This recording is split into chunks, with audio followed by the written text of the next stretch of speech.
And at this point, I need a joint effort from Melrigg and Samara. Please give us an update on what has happened over the last 2 sessions, if you don't mind. Just dig deep into your memory and say what you can. Give us a nice recap. We went to... we arrived at the Fort Forge Keep, where we met... Melrigg, do you want to do this one? Yeah, I got it. We traveled and we arrived at the Oak Slope Mountains, where we would come across the village of Hearth Heath. I don't remember how to spell it. And the fort of Forge Keep that was in control of King Gorgon Battleheart. And when we arrived, most of the outer portions of the town had been flooded due to all the raining, and the food at the time is not terrible, but not great. I don't remember. I think it was one of those in-between situations. There's a lot of dried rations and fish, if I remember correctly. Yeah. So then we go, while we're there, to kind of investigate, see if there's any lodging. There was not. But after talking to one of the locals, we would be pointed in the direction of going up to the keep to meet with the person in charge. We get there, we tell them we're part of the prophecy. Samara cast daylight to kind of prove that they were magic-y. And that's when we meet... And also because it was funny. That too, which is the better part. We meet King Gorgon Battleheart, who we speak to about the prophecy, about their connection to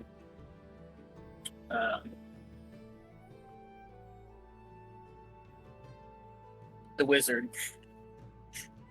I can't remember his name. Oh, Leviticus. About Leviticus. Confused why Leviticus thought my Melrigg and Melrigg and why Melrigg and Gorgon look alike, even though not at all similar. Racism. It was more of it was actually just more of the fact that Leviticus wasn't actually looking at you, right? He was looking for a book, and when you said something to him, it was just kind of instinctual for him to respond to Gorgon. But that's when he, Yeah. Yeah, that's what was going on, but that's how you guys learn about this connection. Yeah. So we speak to him about the prophecy, about everything that's been going on. He shares some of his kind of woes about what's been going on, especially with the town. But then, after we mentioned we're going to find St. Gatton at his keep,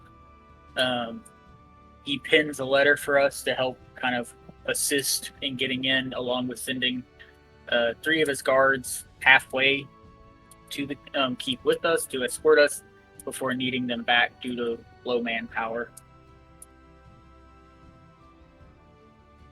And then Samara. Yes. And then we went to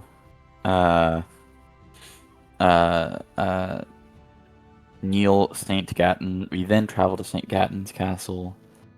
For a while, our lovely barbarian Vimak left us to go travel for a little bit on his own. and then I think it went north, right? Yeah.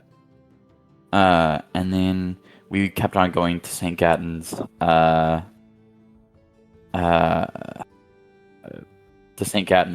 castle.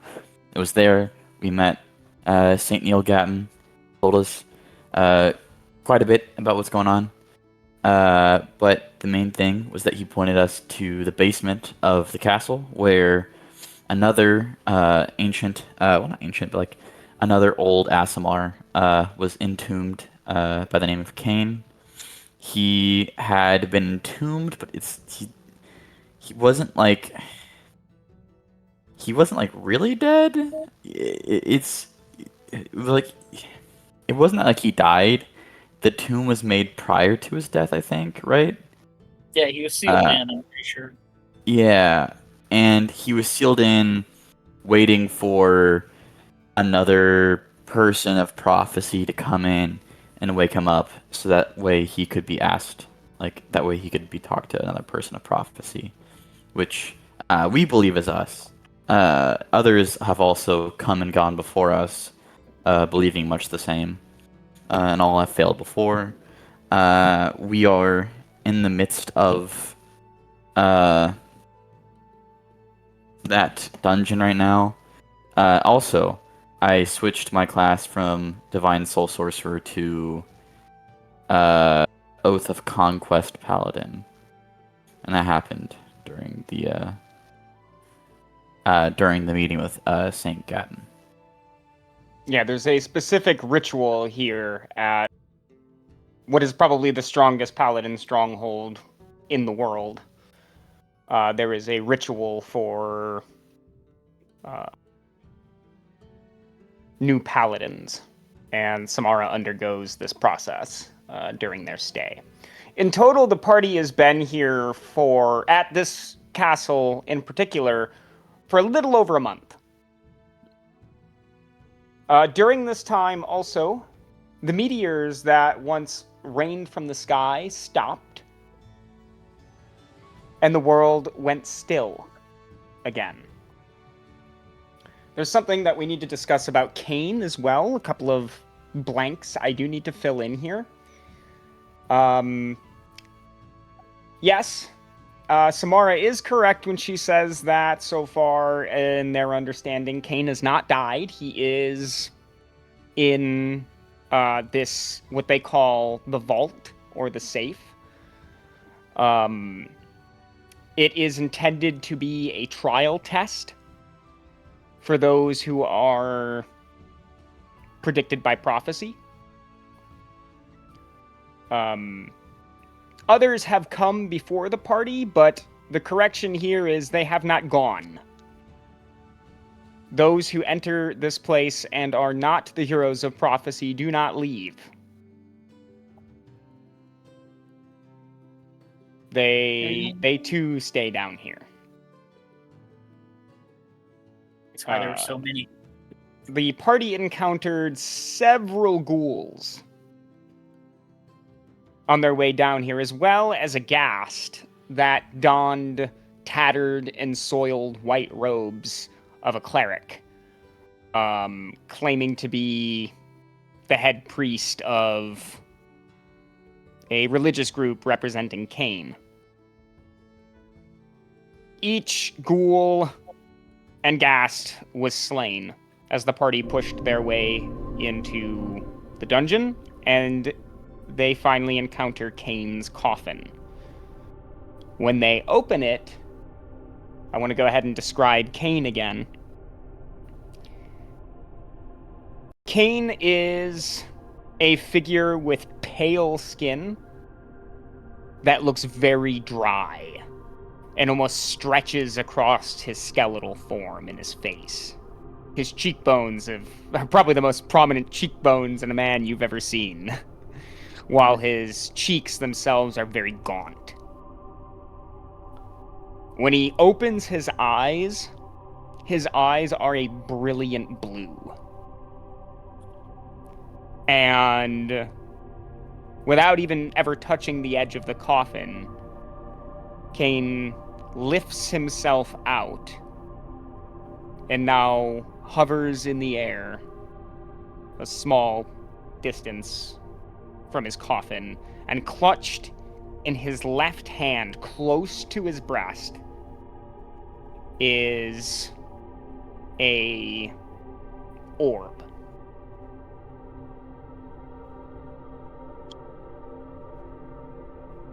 Kane wears what was once elegant clothing, very similar to the Ghast, right? It's now soiled and torn. And this is where we turn to Vimak. So, Vimak, do you want to explain a little bit about what you've done? Vimak went out, probably traveled back north up towards Lathalas and found some ship that was traveling even further north, past, what is the island called with Mistcliff? Thessalonia? Thessalonia, Mm-hmm. Yep. Traveled up past Thessalonia towards the north side of the continent, to a specific village that had a bunch of people that were to be evacuated to a larger town, and he facilitated that and offered protection along the road, fending off beasts and bandits to get these people to safety. Then received word to travel back south and was pointed in the direction to Fort Gatton, where he has now come up to the site of Fort Gatton, and from one of these meteors that had struck in the ground, there's now a black arch made out of like black glass, in which a portal has opened up, and he is now seeing waves of monsters, legions of these otherworldly monsters that he's never seen before, just ascending up to the fort. And they're also tacking onto this, seems to be no rhyme or reason to their movements. They run, some walk, some drag themselves, others slam into one another as they attempt to move. Some of these creatures have multiple appendages. Others do not. Others have multiple eyes. Others do not. These things have no static form from the look of it. They are chaotic.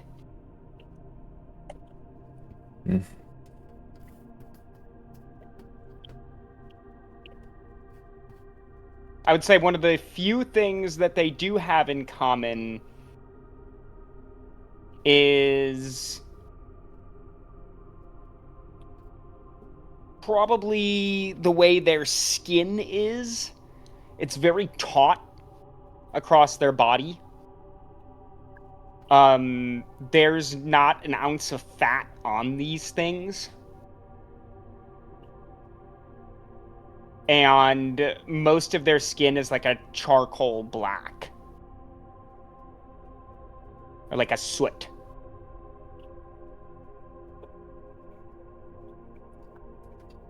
Creepy.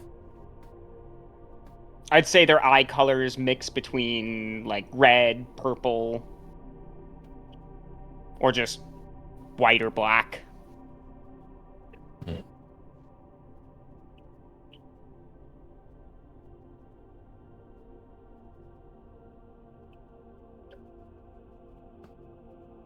And so that is where I think we're gonna open up our session with the party, one half of the party. Let's give it a second to load in. Mm-hmm. Yeah. As we have Kane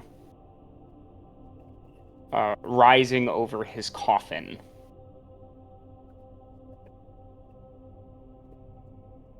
And without speaking a word, his mouth does not move. You both hear his voice in your head, and it rings like a bell. Who are you? Why have you come here? Where are my servants?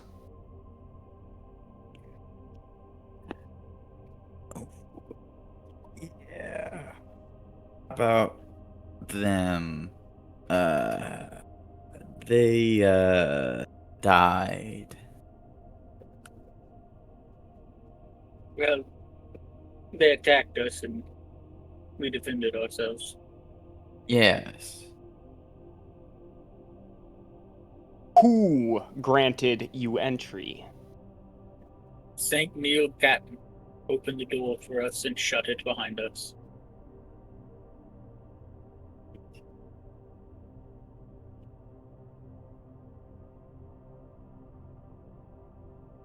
And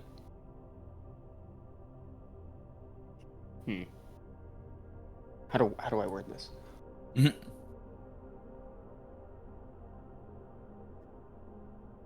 And do you feel you are meant to be here?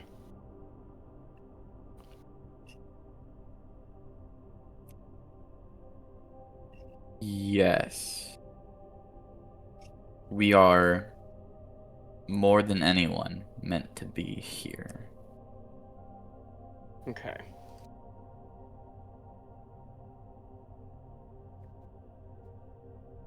At each end of the room, suddenly torchlight.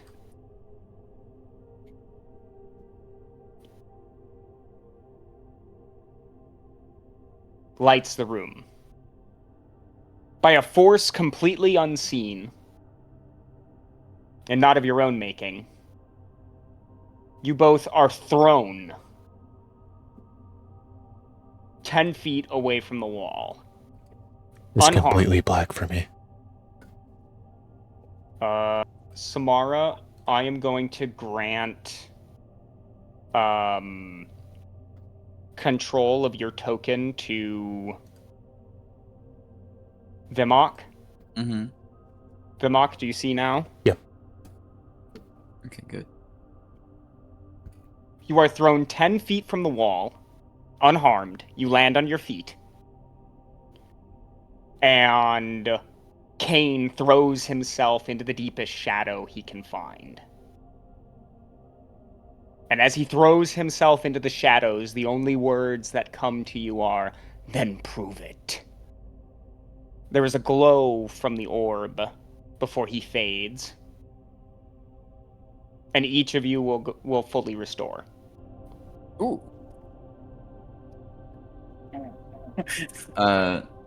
Like a long rest type thing?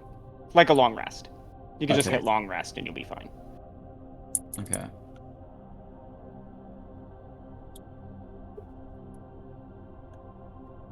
Wom. Oh, and then, yeah, thank you.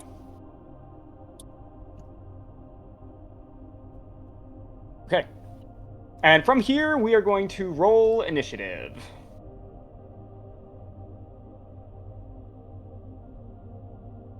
Let me reset this whole thing. I'll give you advantage on your initiative. This is not going to be an easy fight. Don't worry about it. Look, my friends. Definitely was the 18. I will be right back. Yeah. That's right. That's right, Melrigg. The first roll was 18. It was on 18.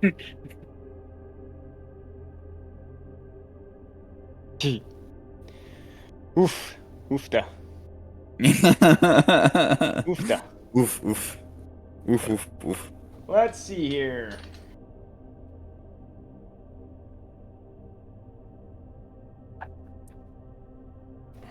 Oh, right. We gotta use this one first.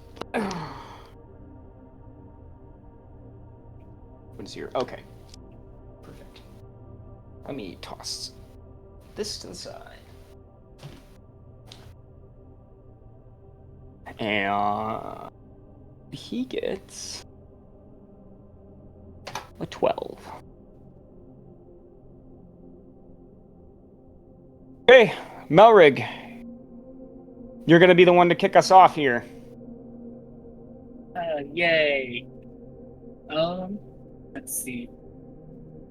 Move first. Move 5 and 15.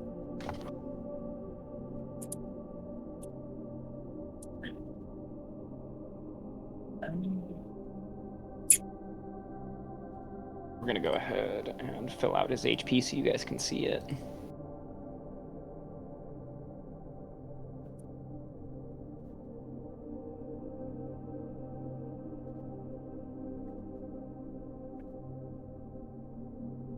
I'm just gonna test the waters with a second level guiding bolt, just to see how everything's going. See how this is gonna go.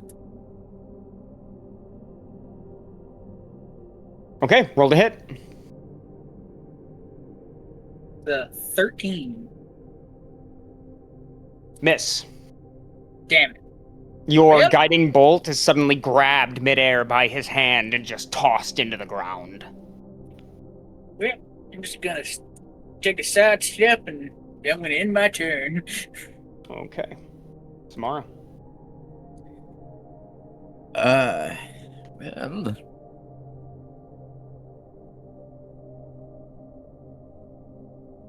Samara's going to cast Branding Smite on him. Wait. Actually, she's gonna cast Shining Smite. Shining Smite? Yes. It's a spell cast? It's a Smite cast. Oh, so it's like a class ability then? Or Yeah, is it an actual casting of a spell? I mean, it casts a spell slot. Okay. Counter spell. Damn. Yeah. Yeah, spell 5, slot. 10, 5, 30. Instance. Oh, she casts.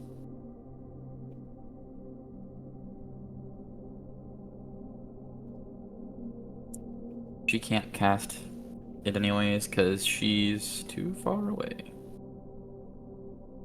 But I'll.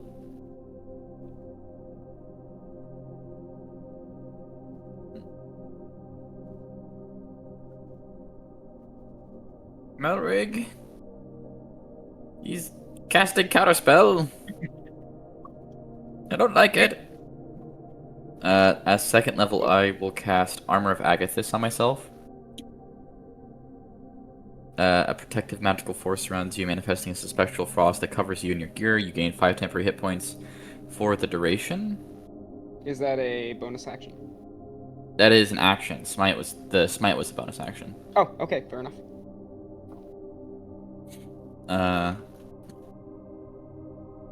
I'll have the bonus health be the blue bar. If a creature hits you with a melee attack while you have these hit points, this creature takes 5 cold damage. When you cast a spell the second slot or higher, both the temporary hit spots increase by 5, so this should actually be 10.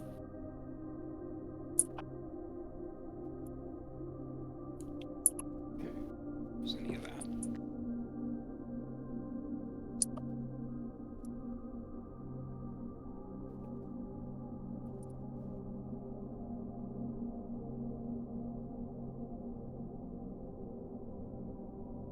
Okay.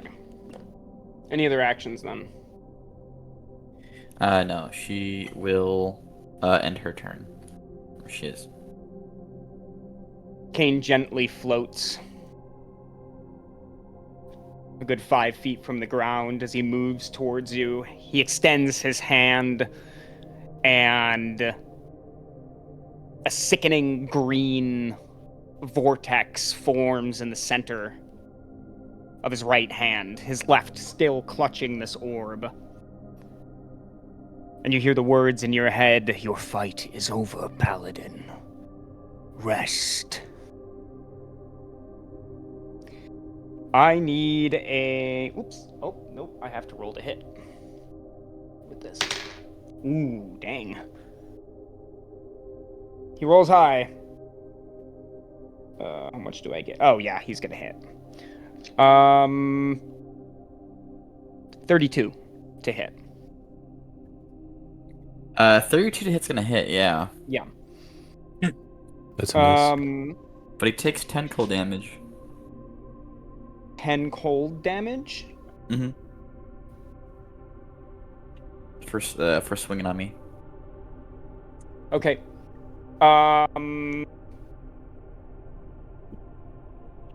It has an effect, but you can tell it's a diminished effect.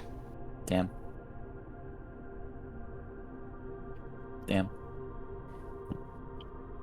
As I'm getting slammed into the side. Melrigg, he has a resistance to the cold. You take 12 points of cold damage yourself. And I need a Constitution saving throw from you.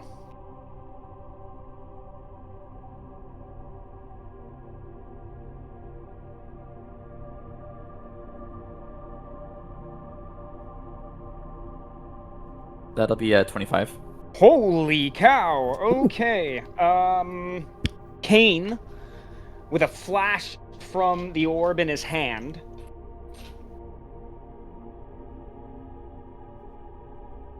yikes. Your new natural roll is a 14. With your additions, what do you get? My new natural roll? Yep. If you rolled a 14, what would your number be? It'd be 21. Okay. Still a pass. Hmm. Kane, you had to roll high. Okay, he sees that his plan did not work here.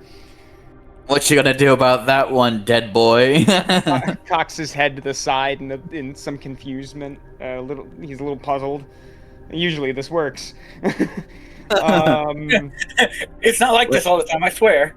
Yeah, yeah. It's cold outside. Clearly, things have changed in 300 years. A little older, need an 10. assistant. Little bro him.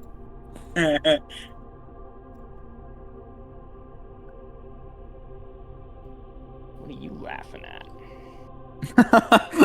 What are you laughing at over there? Napoleon.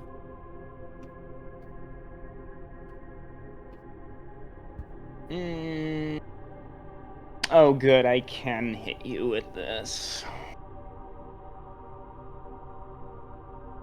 Okay. Maybe. 22 to hit. Yeah. Okay. This is gonna hurt. 22 to hit's gonna hit, yeah. Oh, this is for Melrigg. Oh. Come on, bud.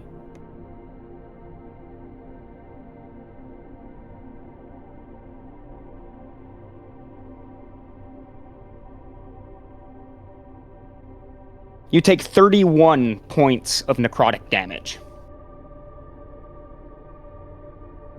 I need a Constitution saving throw, actually. You might take half.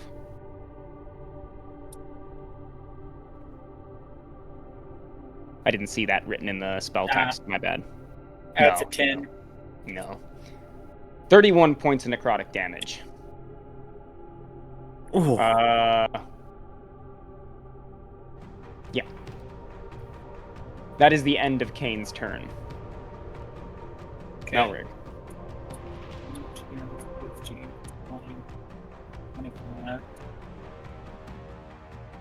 I'm going to cast the 4th level Spirit Guardians. Okay. 15 feet? Yep.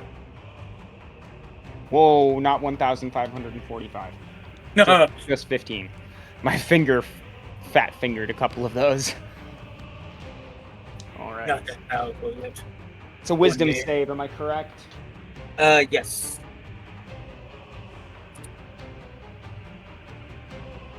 15. Ah, yeah, he's safe. Half damage then.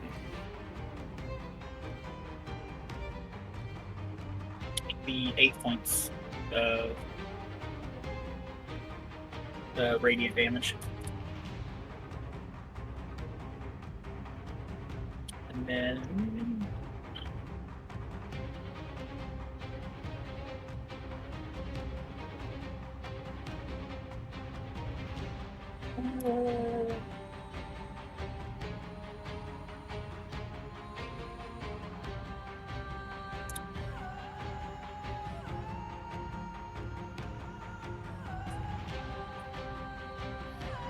Well, that's where I shall end my turn. Tomorrow.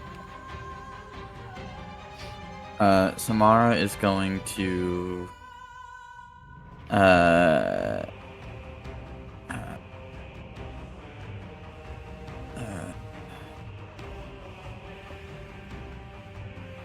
she's gonna cast first level Wrathful Smite. Okay. On him.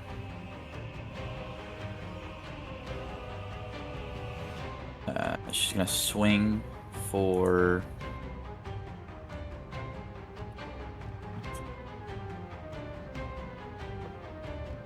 It's like 1d6. Yeah, it's 1d6. Okay, she's gonna swing 23. Does that hit? Hit. Alrighty, that'll be 1d10 plus 4.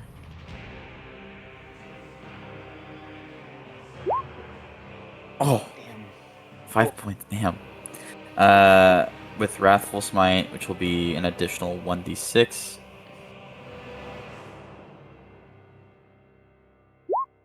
Okay, 9 points. Not Not bad. Not horrible. Additionally, if the target is a creature, it must succeed on a Wisdom saving throw or be frightened of you until the spell ends. Oh. You can tell this has 0 effect on him. Ah, okay. Melrigg, he's not a creature. Oh, he can't be feared. Oh, Bad. I feel as Lame. though he's undead, then he's not a creature. Completely immune. not a creature. Get your spell save DC. Okay. And then that'll be her turn. Swinging into him. Okay. At the start of Kane's turn, Yes. he gains 10 HP. Okay. Oh.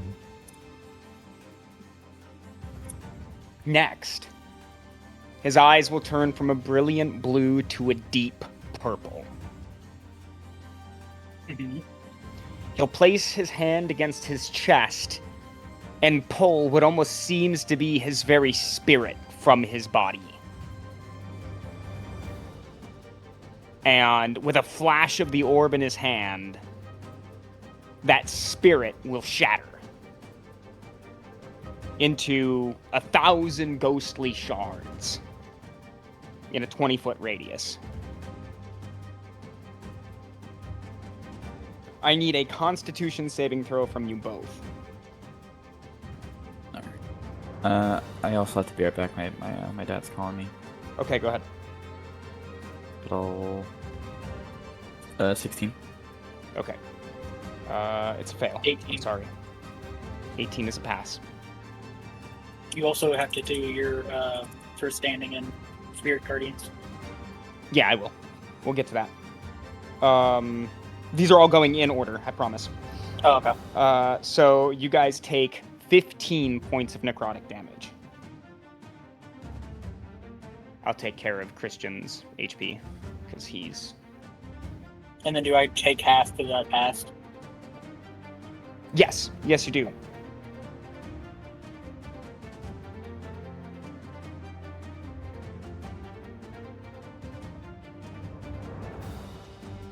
Okay. Okay, now we go to Spirit Guardians.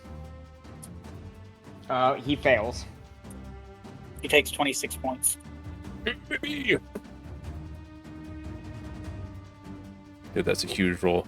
That's awesome. So the angelic guardians, that almost angelic spirits that seem to swarm around you, suddenly rush to your aid and Throwing their wings in front of themselves, they form a kind of shield. Only half of these shards are able to make it through and hit you. Yeah. Before these spirits, pulling their own weapons, strike forward, hitting Kane. And he's only just able to throw them to the side mid-combat. Look him up. Next.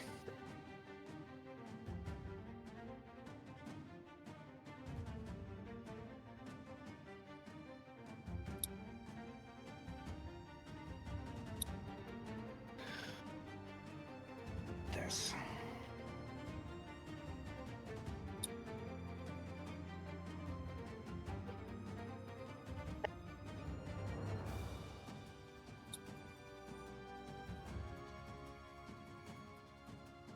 Oh wow, it's immediate, no roll.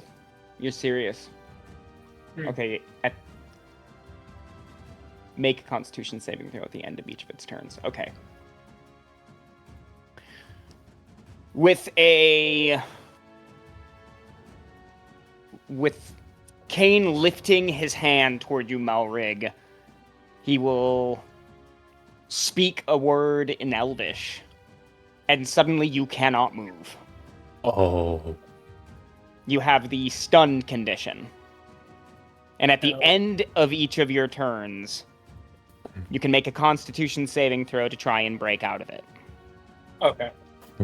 From here, Kane will turn his back on you completely and turn to Samara, who is still reeking and rolling from his last attack. Melrigg, it is your turn. But I mean, if I can't do anything, I guess I'll roll for. Yep.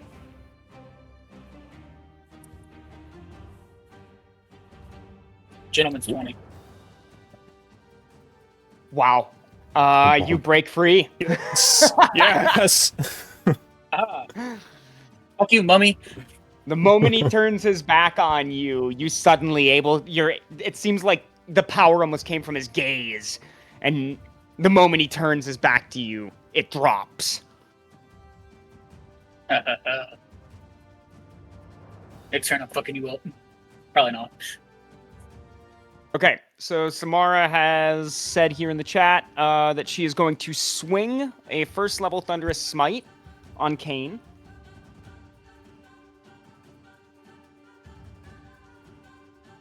I'm gonna hit. Yikes. Yep, unfortunately that will be a miss. Sorry. Yeah, so unfortunate miss. And it seems that will then end Samara's turn. So now we get to Kane.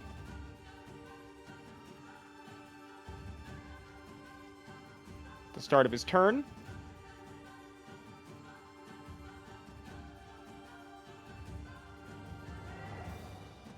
He will gain 10 HP. He fails his wisdom save.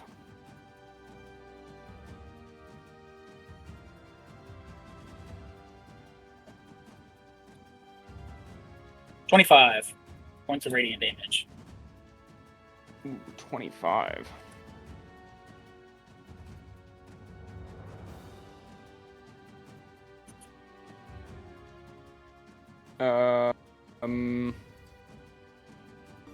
Samara, I need a Constitution saving throw from you.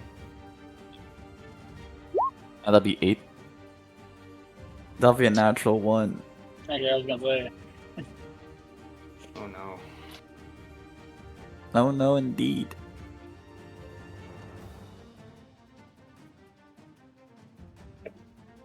I was all talk and no show until I was all talk when that guy when he tried to Constitution same throw me earlier. Melrigg, I have an idea. What do you mean you have an idea? Samara, Yes. you take 58 points of necrotic damage. As Kane points a finger at you and commands you to lay down and die. Actually, I have a resistance to necrotic. Oh! Oh yeah, you do get that because you're Asmar. Mm-hmm. I won't die here. Excuse me. Excuse me. That's not. So you take half I won't lay damage down and then. die. So you take 29 then. No, yeah, 29. Yeah. Yeah. Oof. I mean, that's a less sizable chunk. Does my character go prone? No. Oh. Surprisingly enough, despite all of this negative energy flowing through you, as a warrior of the gods directly, now their agent more than ever, you stay standing. And Kane again there's a look of puzzlement that crosses his face. He's bewildered by the fact that you are still standing. That'll be the end of his turn. Melrigg. Aha. Well, I will attempt to smack him in the back of the head. Yeah, you can't reach the back of his head. He's Metaphorically. Back of his kneecap. he's a significant amount off the ground. You're gonna have to leap at him to get at him if you want to try and hit That's a him. natural 20. Holy cow! Okay, so Melrigg launches himself from the ground, bringing his weapon up. What are you using? My Warhammer. And clobbers Kane across the side of the head. I'm also going to cast at a 3rd level my Searing Smite. Okay. Oh boy, this is gonna hurt. So, roll weapon damage. Let the smites stack. Oh, that'll be a 5 for that. Where do you get Searing Smite from? Is that from your spell list? For my cleric, being the Forge cleric. Ah, Warforged crazy. Cleric. See, that's what I was wondering where that came from. Warforged Cleric. Ooh, yikes on the damage for that. So what, that's 8? Yeah, that's 8 on that, and then 6. Fire damage. Be 8 points of fire damage.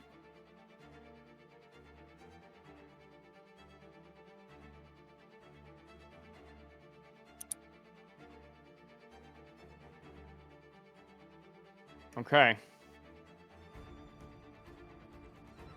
So with a spark of fire, Kane is nailed across the side of the head.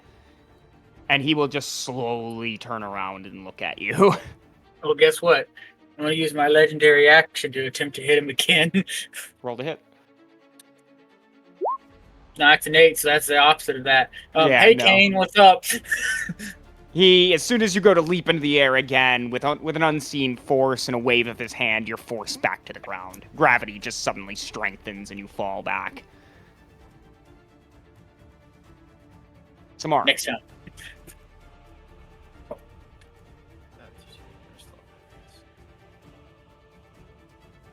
was going to hit him with Samara's gonna cast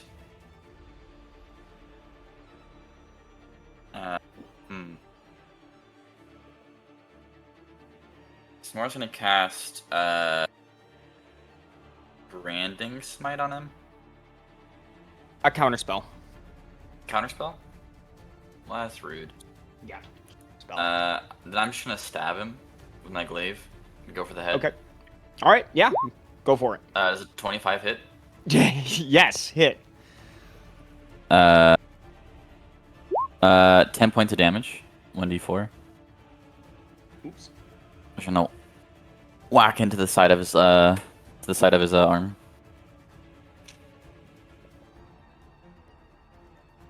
Okay. We will hack you to pieces, you old bag. And then I'll end my turn there. Okay. I pulled a dumb. I cast Searing Smite. No, I cast Searing Smite at a 3rd level, not a 1st level, and only rolled 1d6. Oh. Just switch the spell slot around. Yeah, I just went ahead and marked off the first level. That's fine. That's okay. Sometimes these things happen. But he says, you can hear this both in your minds. He says, "I tire of this game.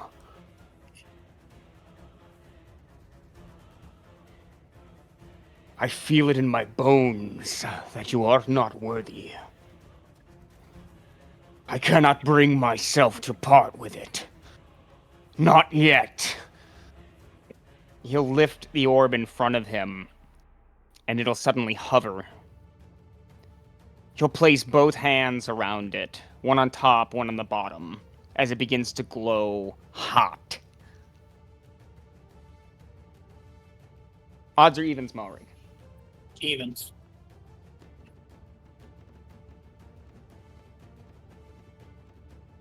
Okay. This attack will be targeted at Melrigg.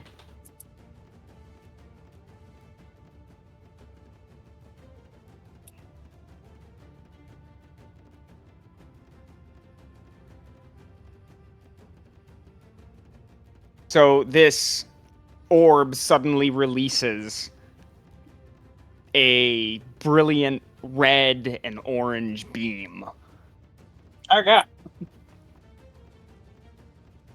And I need a dexterity saving throw from you.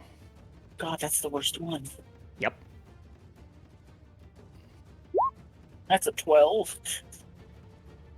Okay. It's unfortunately a fail. Yeah.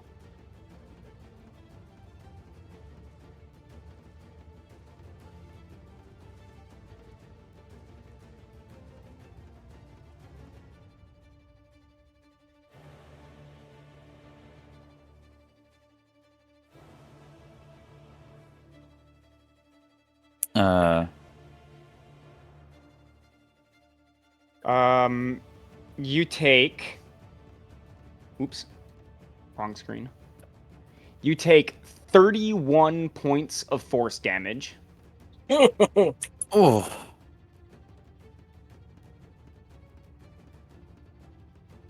And you cannot take opportunity attacks. Okay. Kane will then back up here, which is technically not out of Samara's range. Hmm. Okay. And will end his turn there. Melrigg. Not before Spirit Guardians activate. Oh, didn't we do Spirit Guardians on his turn? No, not this one. No, we didn't. He also didn't gain his HP. So, 10 HP. Oops. That's the wrong key. Okay, 10 HP. Wisdom saving throw. My bad. Totally forgot about that. He passes. So that'd be 12 points. Oh, wow.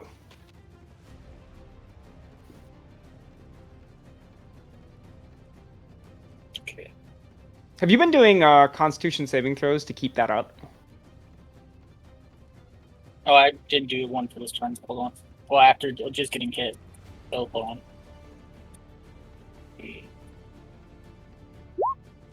Natural 20. Yeah, natural 20. Okay. I'll take that natural 20 from you. That's fine. Alrighty, you're up. Okay. Let's see. I'm going to cast Prayer of Healing at a 3rd level and select myself and Samara. Yeah, counterspell. Damn you. Yeah. Yeah. Oh yeah, counterspell.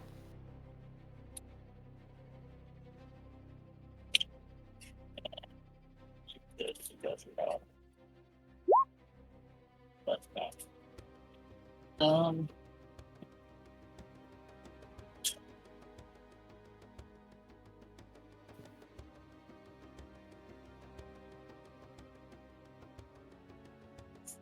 Well, since he's not again, so if I move, hypothetically, if I move, since he's not around me now, if I do this, and then walk back. Is that him re-entering the Spirit Guardians? No, it's when he first enters. So Hmm. you started your turn, and he started his turn in it already. Damn it. Yeah. All right, well, I'm in my turn then.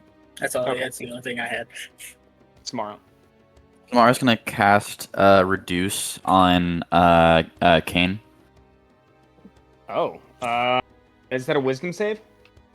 Let's see. Large reduce is no, it's a Constitution saving throw. Oh, it's a Constitution saving throw. Mhm.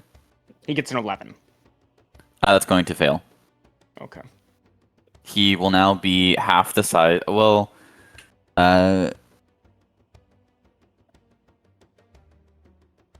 everything it is wearing and carrying changes size with it. Any item dropped by the affected creature turns to its normal size.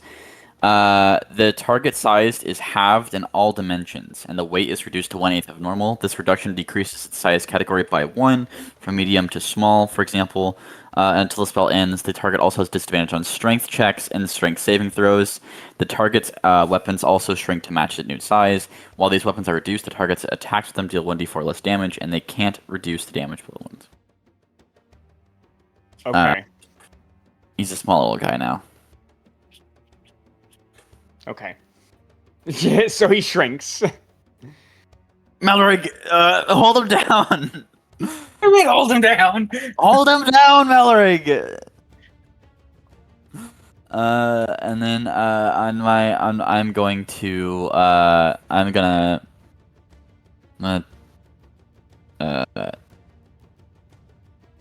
I'm gonna stay where I am. As a bonus action though, I'm gonna cast as a bonus action? No, it's an action. Damn.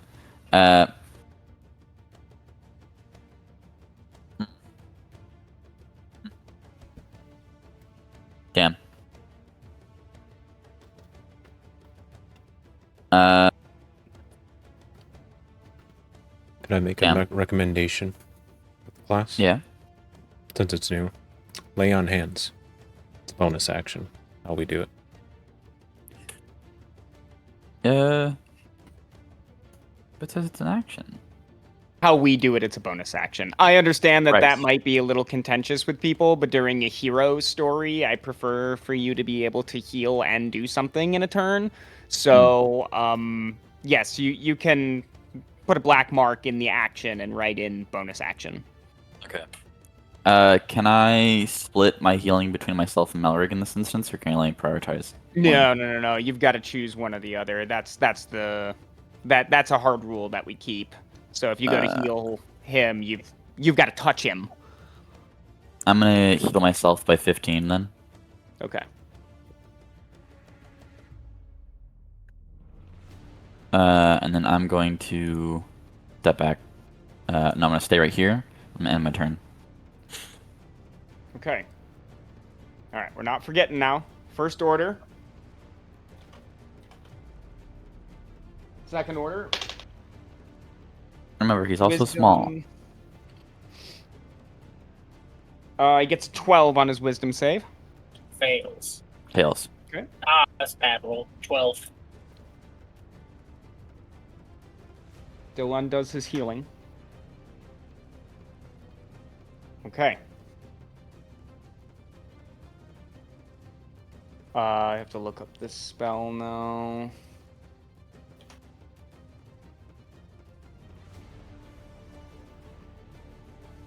Sir Samuel's Meteor Swarm. Sir Samuel's Meteor Swarm.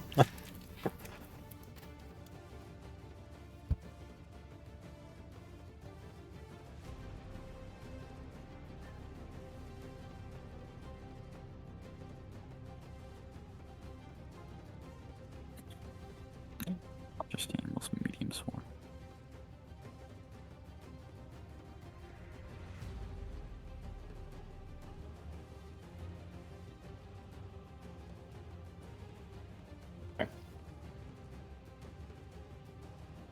He will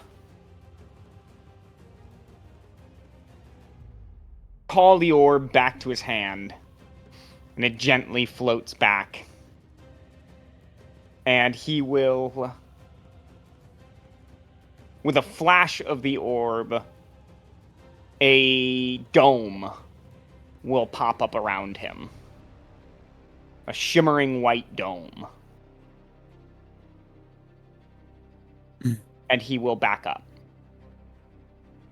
The dome does not move with him. It's a 10-foot dome. So if he's here, it's all around it's on the tiles all around him. Oh, okay, so it's like here to here. Yep. Okay. You guys also pop up in the dome, I guess, actually, that being said. Oh. Well, it's a 10-foot radius where he's centered. So 5, 10. Technically, you guys would be inside it. So he backs up.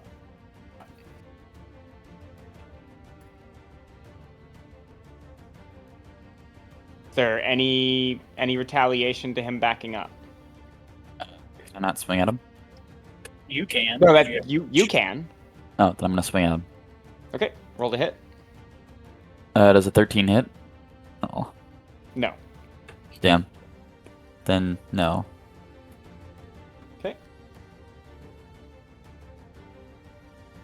As he backs up, he will release the dome.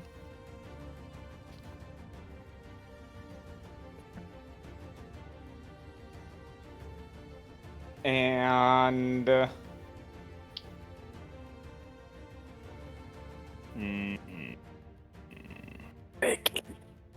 Try and hold him down. and he will go to cast another spell, centered right here. Let me see if I have a spell for this.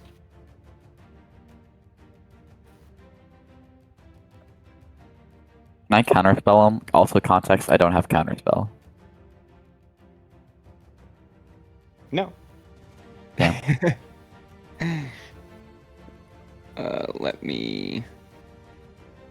Is this a... How big is it? Oh, yikes. I'm gonna have to look up this one, too. Hang on, give me just a second.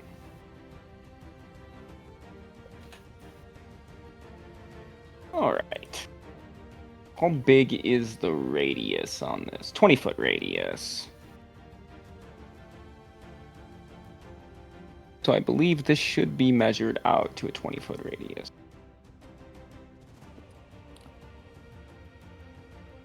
Five, 10, 15, 20. Wait. 5, 10, 15, 20. Yeah, technically, I can see the outline of this. Technically, this thing is the right size.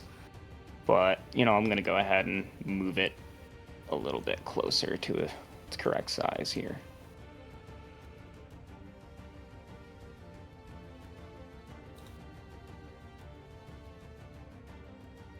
And then I want to... There we go.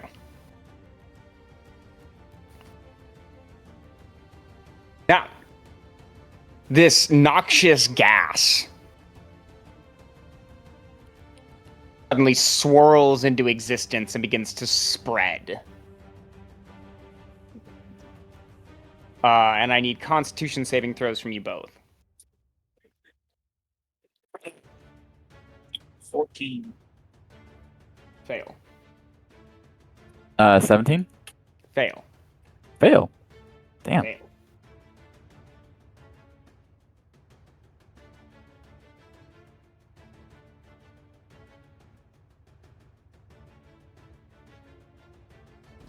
Oh my.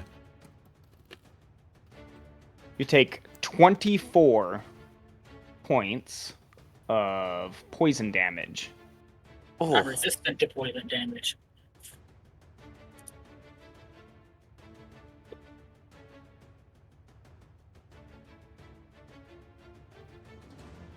I don't know if this is the case in this prospect. It might just be against poisoned, but do you get advantage on this because of the poison? Or is it just against the poisoned? effect. No, that's a good point. Melrigg, please refer to the dwarf. What does it say when it comes to your poison resistance? Makes sense. You have advantage on saves against poison and resistance against poison damage. Then yes, you do. So please give me another roll. 17. 17 is also a fail. We tried. I say, Worth what a is the shot. mean? I was gonna say, what does it mean whenever it says resistance against poison damage? That is cutting it in half. Okay. Yep. That's it, because it says you have advantage on saves against poison and resistance against poison. Yeah, So- that's why we had to roll again. That's why Oh, you okay. take half damage for poison regardless. You're Okay. just really good against poison. Okay. But that will end Kane's turn. Well, Melrigg. You've started your turn, yes. So I'm gonna go. so I need another. That's a 6, so it drops. Oh, yeah, so you lose your... Thank you for that. But I need another Constitution saving throw with advantage from you. 21. Pass. Yeah. So you take...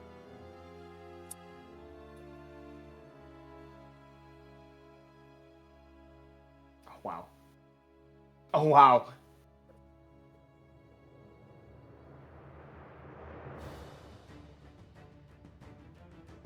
The total is 16, so... 8. Wow. I rolled 3 ones. That's why I'm going, wow. Like, in a row. Yeah. So can we see in this gas, or is it? That's also a very good question.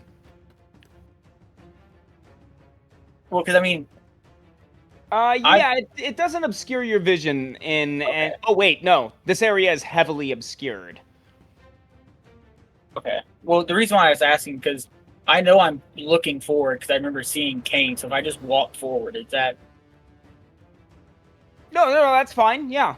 okay? It's just, you're just heavily obscured. It's Okay. not like darkness. Darkness, I kind of play that a little differently, where you have to move in random directions because it confuses you to a sense. This is not the case. It's just kind of Okay.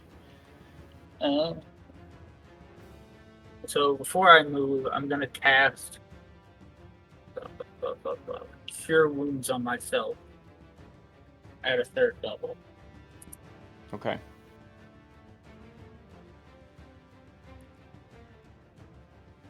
I can't respond to that.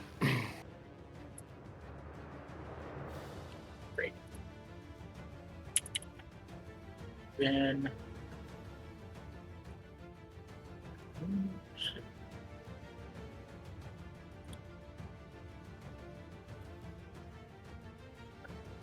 I'm gonna get out of this. So I'm gonna move 5, 10, 15, 20, 25.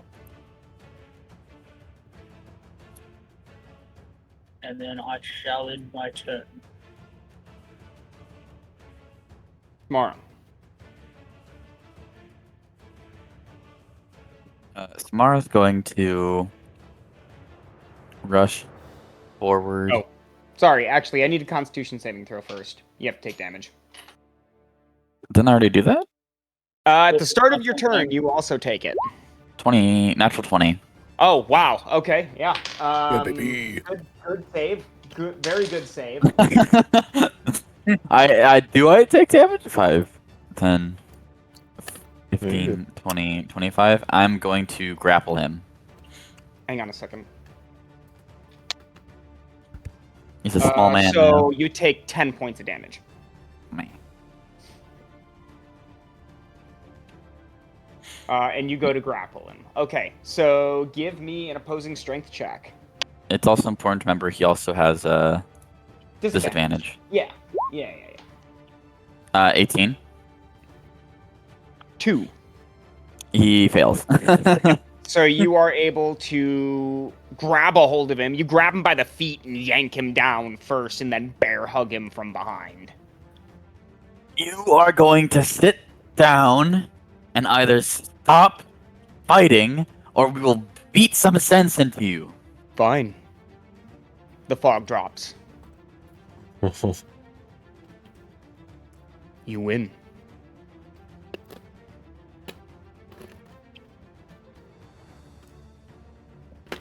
I'm not letting go until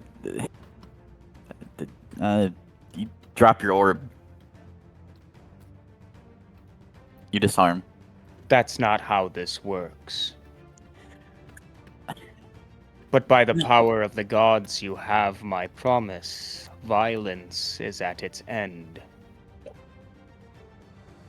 I hope that promise a good god can, and I'll let him go. Okay. He'll lift into the air slightly again and back up.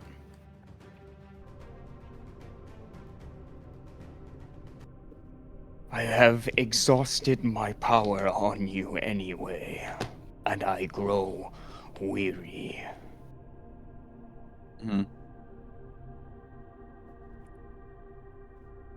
So, what is this thing that you're holding on to until the worthy come and pick it up and claim it? You can see his grip almost tightens on it for a second before he loosens up. And with a reluctant hand, using some kind of telekinetic power, he will push the orb into the center between you three. And he says, "The tear of the dragon god, the orboculum of Ruminia, the greatest seeing stone in the world. With it, armies can be felled, worlds can be claimed, and you can resist death itself. Its powers unmatched, and still very much unknown, even to me. After 4 centuries with it." It kind of spins and rotates slowly in the air.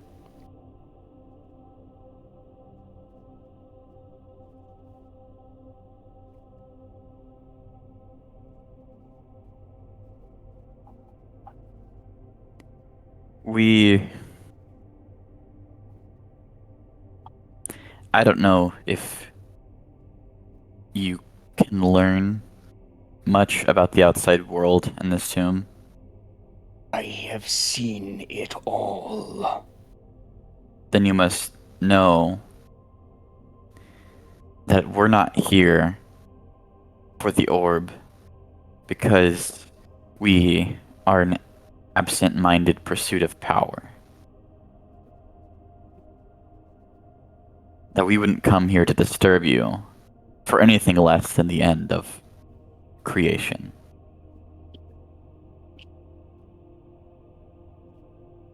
Prophecy claims that those entitled with this task will already hold fragments of the song. Show Aye. them to me. I'll produce my fragment. You can see his physique softens. His hand almost lowers a bit. And it is time. And in that moment, he will shove the orb forward. Who catches it?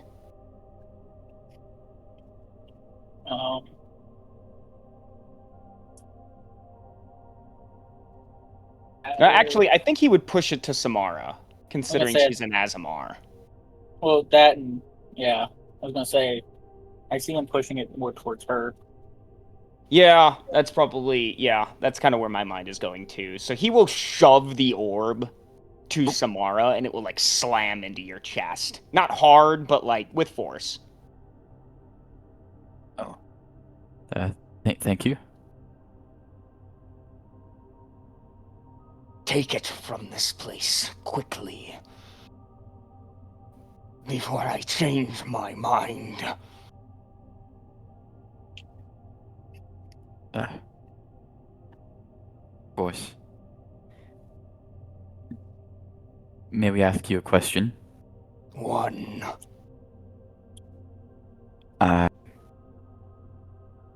We...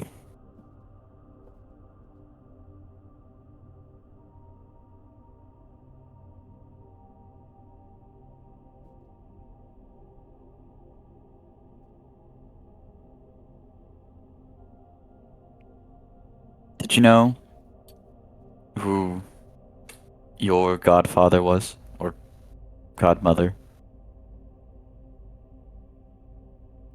Yes. I've seen my family through the eye. But I never knew them.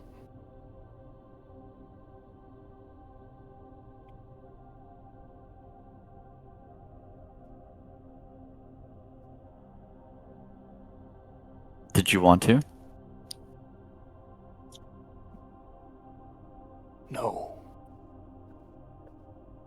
I want nothing more than to die and stay dead. I have long waited for this moment. I take it with glee and reluctance.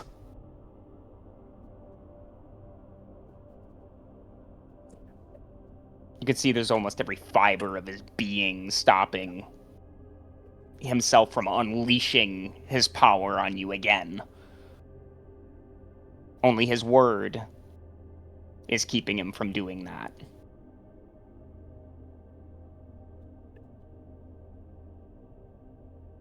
Thank you for this gift. May you find rest in the end. Tell Neil I did. Of course. It's important. We shall.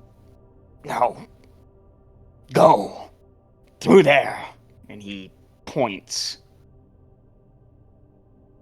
Well, I guess back out the way you came.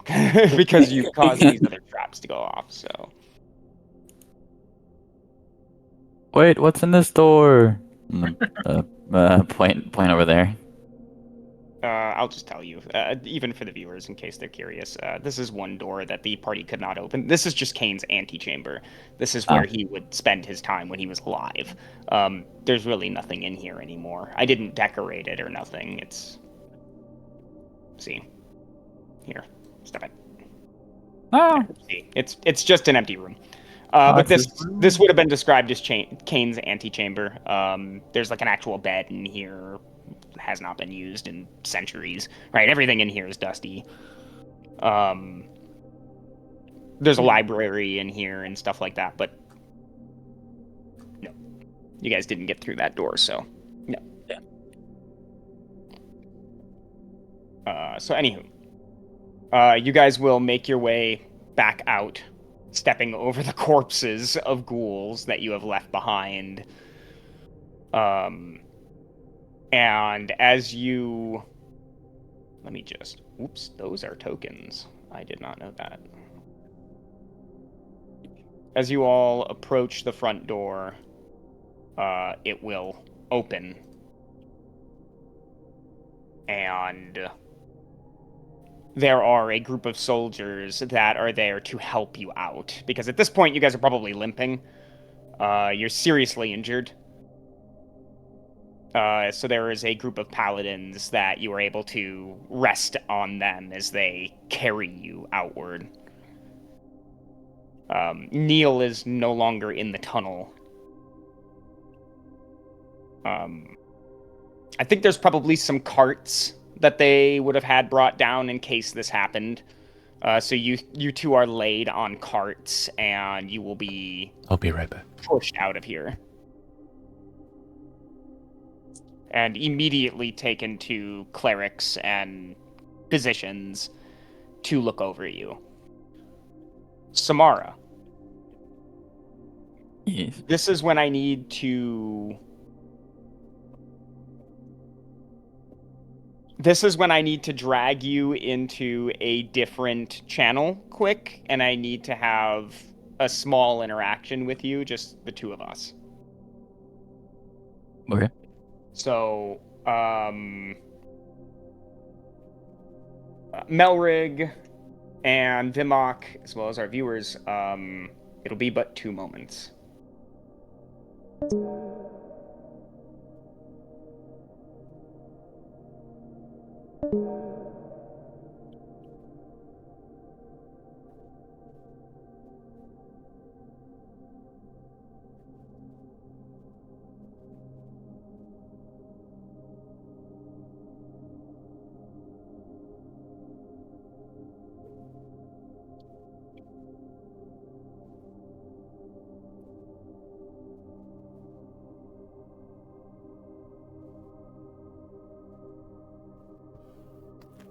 I'm back. All right. I think he's getting told about the orb. Oh, okay. Oh, they switched channels. I see. Yeah.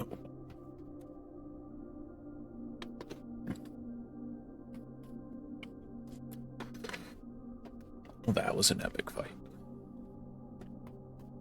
It hurts. Oh.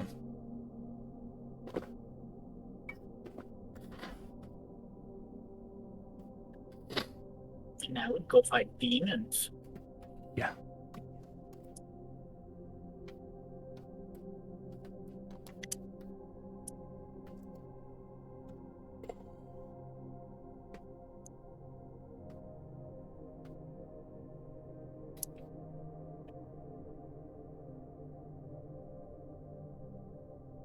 If it does the same thing that I remember from back in the day, this orb is very powerful. Yeah.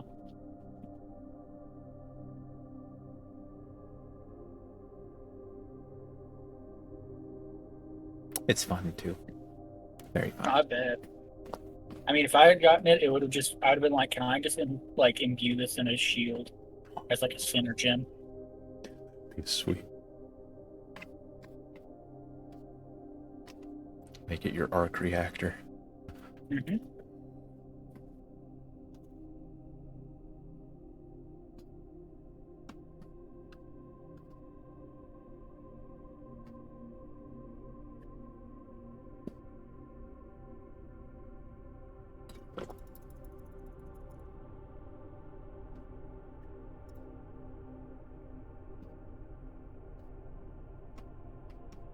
Assuming direct control.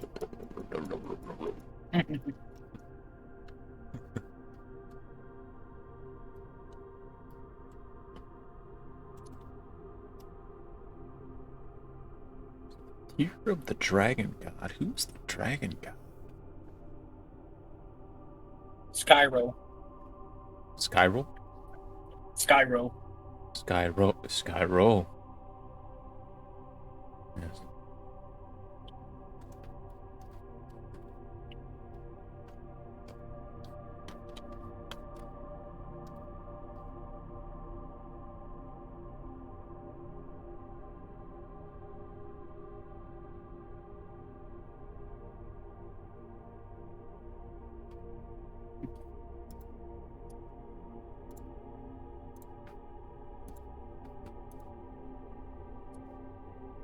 There's the song I wanted to play. No. Epic fight, Demon Lord combat.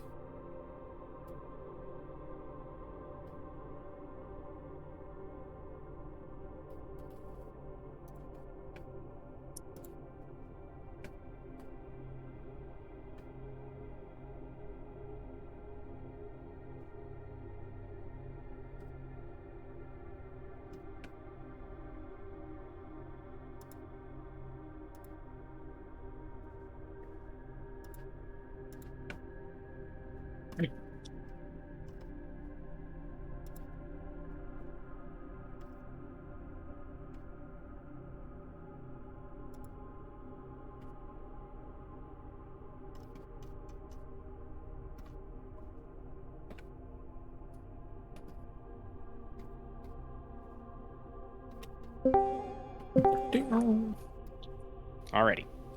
So, Melrigg, as you guys are pulled up through these tunnels and back into the Citadel proper, Samara clutches this orb that you all have, and I don't know, maybe there's a moment where you go to ask her if she's okay, Yeah. and she does not respond to you. Make a perception check.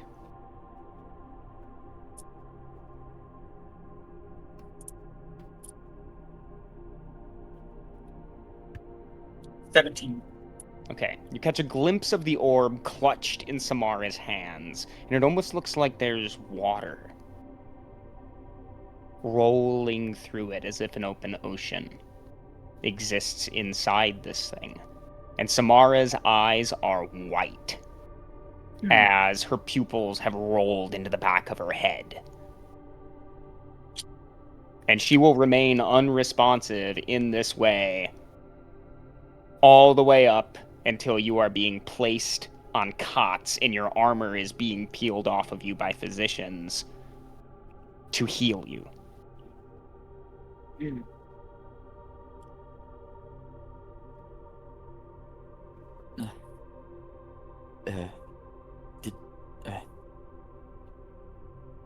Melrigg, did you see what I saw? What, you with your eyes rolled in the back of your head? Yes. No.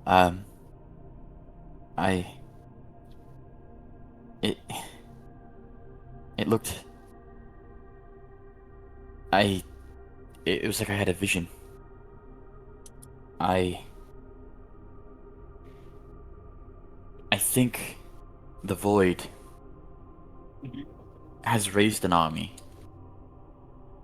and is unleashing it upon the world. Well, that's not great. I think we need to find more of these pieces. I don't know if it can raise an unending amount of armies, or if I think we may need to go with the assumption that it can. The Citadel's greatest healer suddenly walks in, clad in white, big headdress, sets his ceremonial rod off to the side, rolls up his sleeves, and will heal you both by producing a very particular spell. As soon as he walks up to Melrigg, Melrigg suddenly falls unconscious. Like mid-sentence. And Melrigg, you will get a long rest. Yay! Melrigg will stay out for about 30 seconds, giving him enough time to walk over to Samara, where you have zero idea what's going on, and without a word, he just puts you out too. Well, and it'll be about 30 seconds until you all come to. And I'm but back. feeling very, very refreshed, and your wounds have magically healed. The physicians are chatting among each other, talking about, okay, pulse is stable. They're moving their hands along your wrists and your neck. They're asking you, does this hurt when I push here? You're like, no. And finally, they will leave the room while you both are able to don your armor or do whatever it is you need to do.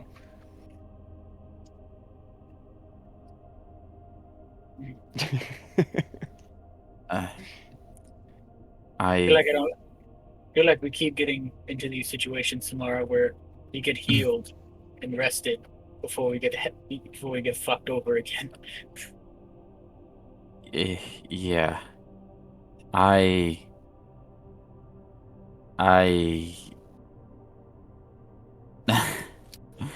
don't even know Well, what to do with this information. Okay, and from here, I'm sorry, Yes. I need to put a pin in you guys. We need to jump to Vimak. Stupid. Vimak, thank you for being patient. Oh, absolutely. Now, I stated this last time, just as a reminder and new information to viewers. We do not have a map for this. This is going to be very theater of the mind.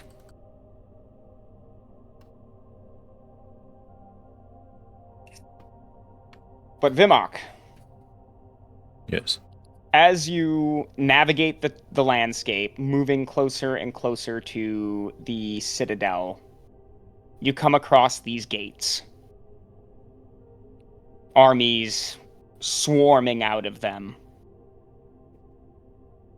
and rushing the walls. First, there's a bit of panic in Bimak's heart. Sees all these crazy monsters just flooding up the hills. He looks up and he sees that there's like really no path through.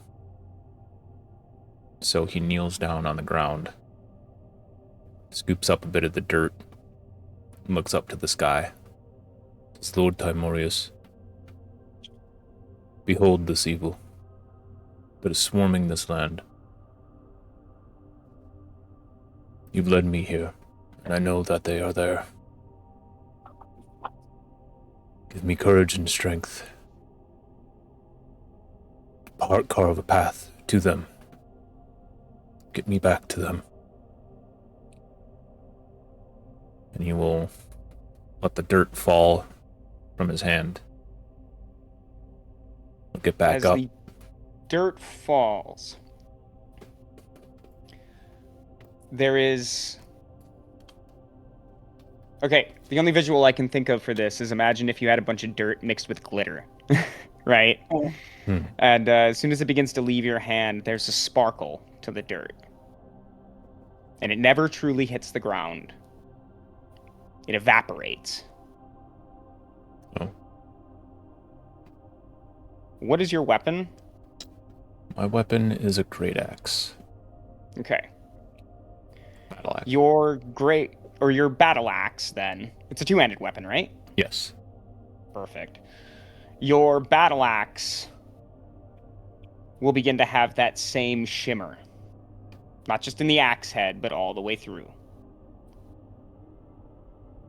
There is, as you hold it,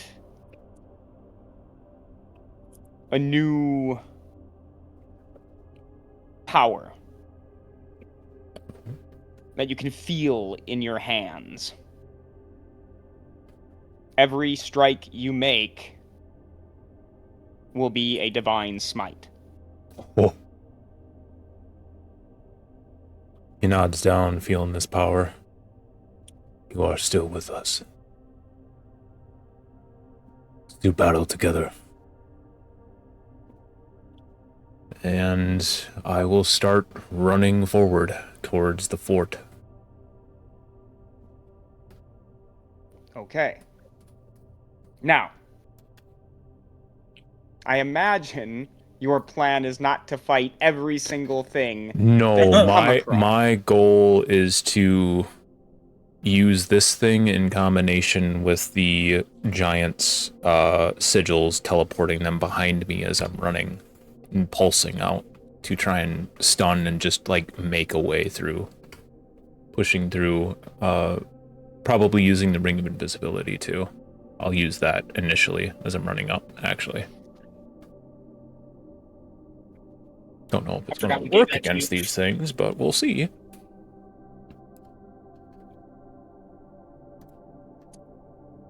Kind of forgot we gave that to you as a joke. It's coming in handy. Wow. Yeah. You move completely unseen. No way. Hang on. There's gotta be someone here that has... Just one of them. It Oh, is wait, that wait, strong. wait.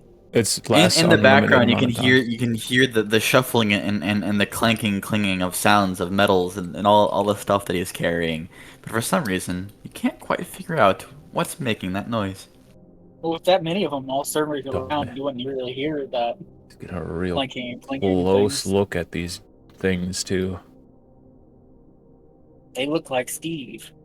They look like Steve. Okay. Just so completely subvert the Okay. whole thing. Just invisible. Run up. Yeah. Nope. Nope. You're walking behind There them. There are some You're that walking can see behind them the me. entire time. I was hoping there would be some. I can see. Yeah.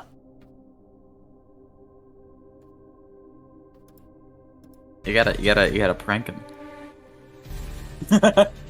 Prank him, John. Hit him with the old bunny ears behind the ears.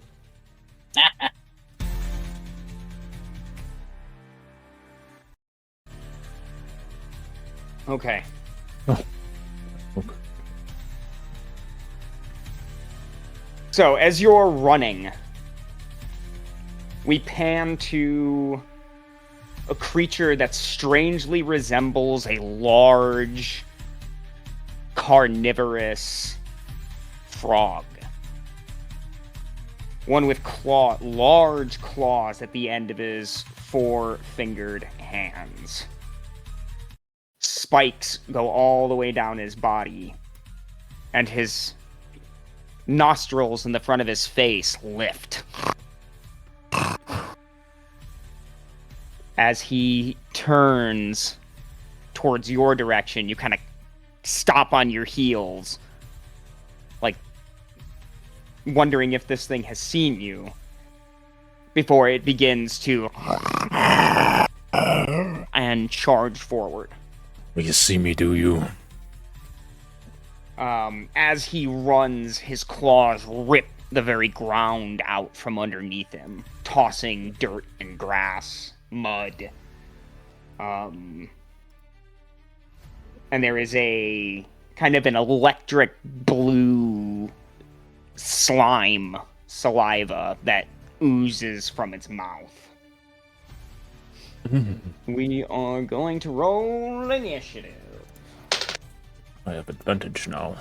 Totality. Wow, okay. Fair enough. Take it easy, we just started. Take it easy. Take it easy. Partner, we just got here.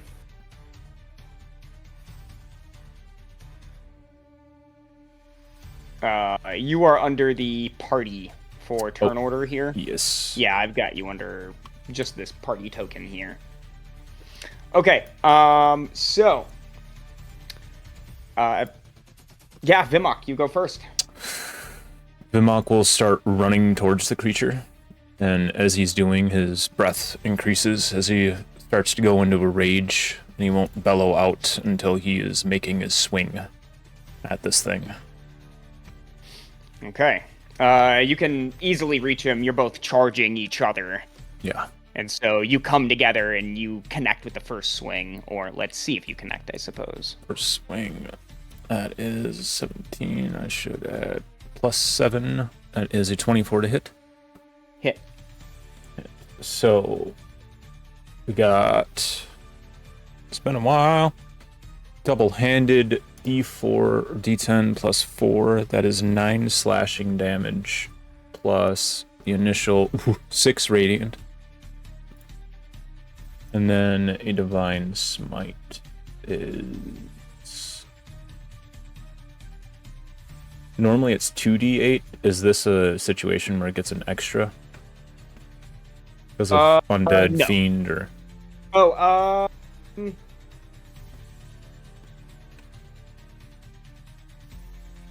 Hang on. Surprisingly enough, with this one, you do not get any extra damage. Okay. So in total, we have 9 slashing damage and 13 radiant.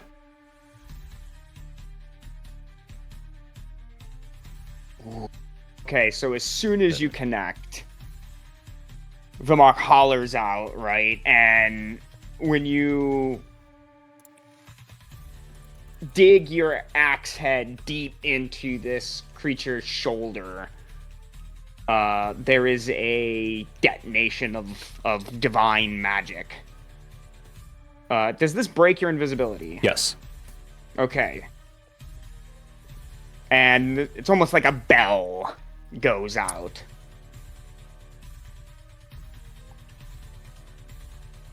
And it will strike again. 9 to hit. Oof, miss. Yeah, so pulling your axe out, you go to swing, and this creature grabs a hold of the axe head and shatters it. Oh. Okay. So I have a light stick now. It's fine. I'll beat you down with this. And at the end of my turn, I'll take the legendary action right away and summon a glyph next to us. Okay. You spawn a glyph.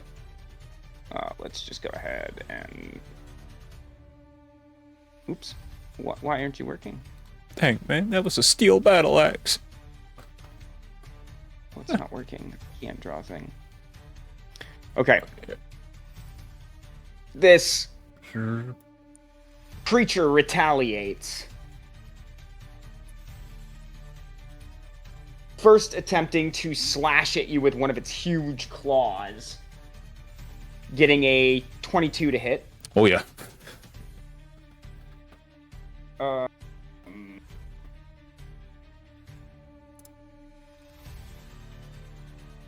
You take 10 points of slashing. Okay. Then he'll lean in to bite you, where you're able to take your stick and shove it into his jaws before smacking him in the face. Blindly, he'll reach out with his second claw. He gets an 11. No. It's not. Okay. Wait. Yeah, 11. Yeah, okay, so that's a miss. Now, at the start of your turn, Vimak, Yes. it's been clear, right? There's been no meteors, there's been no rain, but there has been cloud cover, right? Mhm.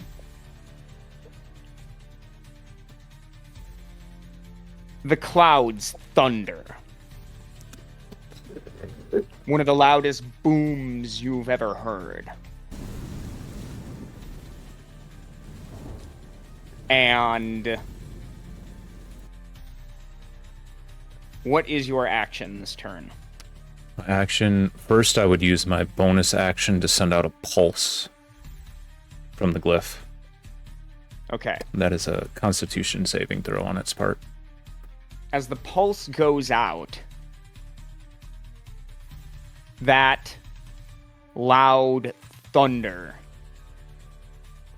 echoes from the glyph. Ooh.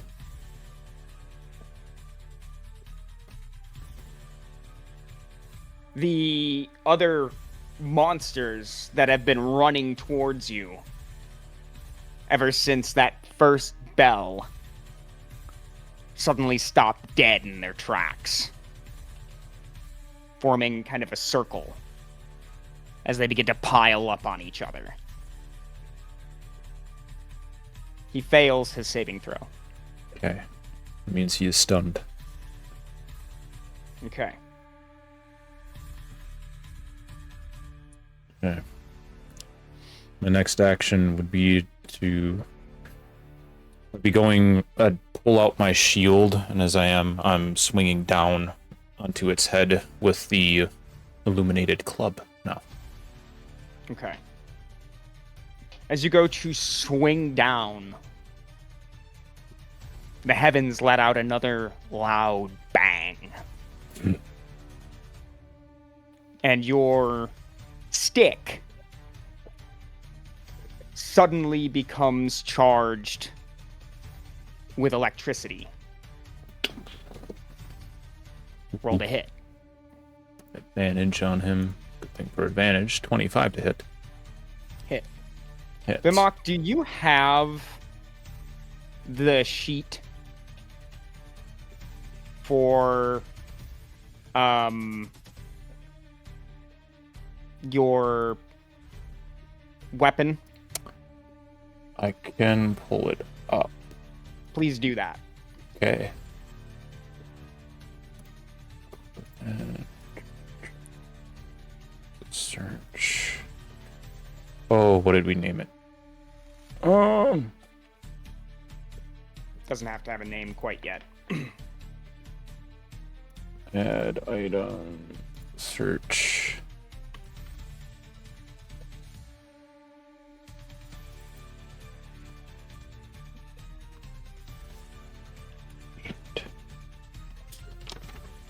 Give me just a second here. I need to go a different way to look at it. Here. Collections. Through. That's what it is. Okay. I do have it. Okay. Please roll the damage that you have on that. Okay.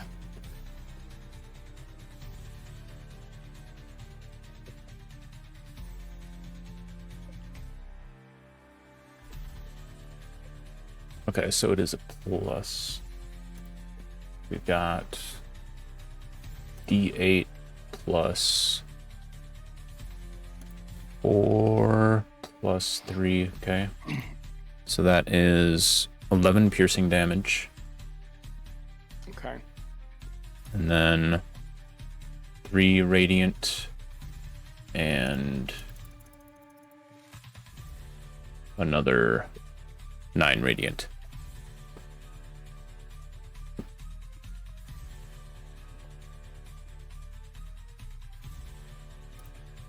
Okay.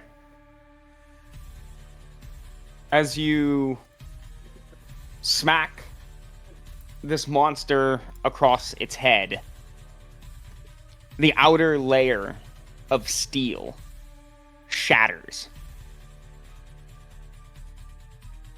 And what you are left holding is a spear.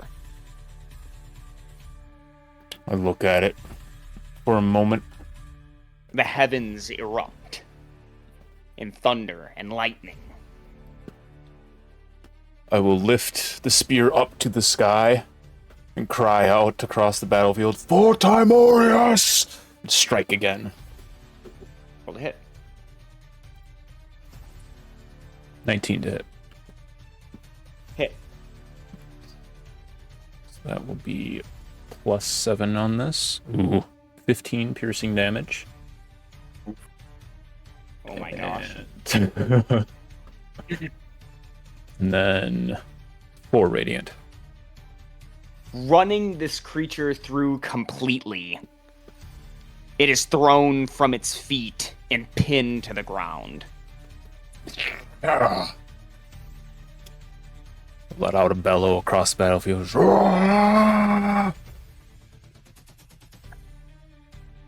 I pull it out. Ding. And then start running forward.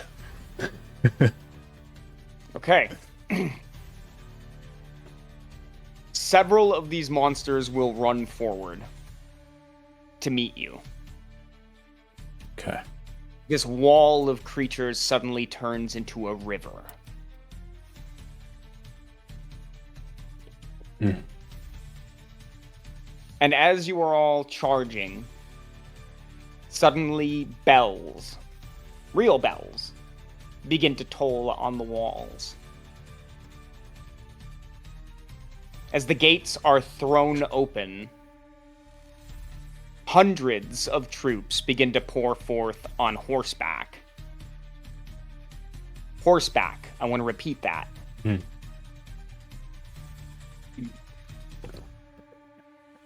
That's a lot of horses. Nobody has horses. Oh. Yeah, right. What? That means paladins are high enough level to have someone steed. Oh my. Very good. And so as As this paladin army charges forward, they will begin to form as much of a coherent line as they can.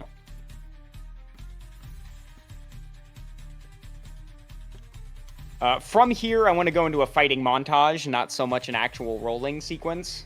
Okay. Where Vimak will fight until the cavalry line approaches him. And from here, there will be a clash where you are instructed by several of the paladins you come across that your orders are to return inside. You are not to be on the battlefield. And a contingent of paladins will break off, with their entire mission being to get you. Okay. I'll go with them.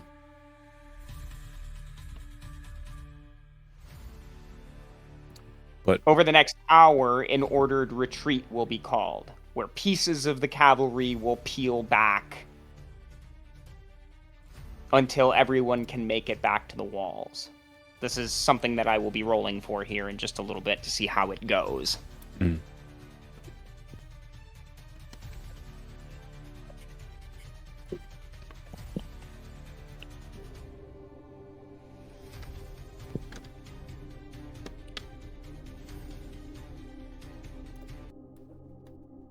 And as you are ushered through the gates,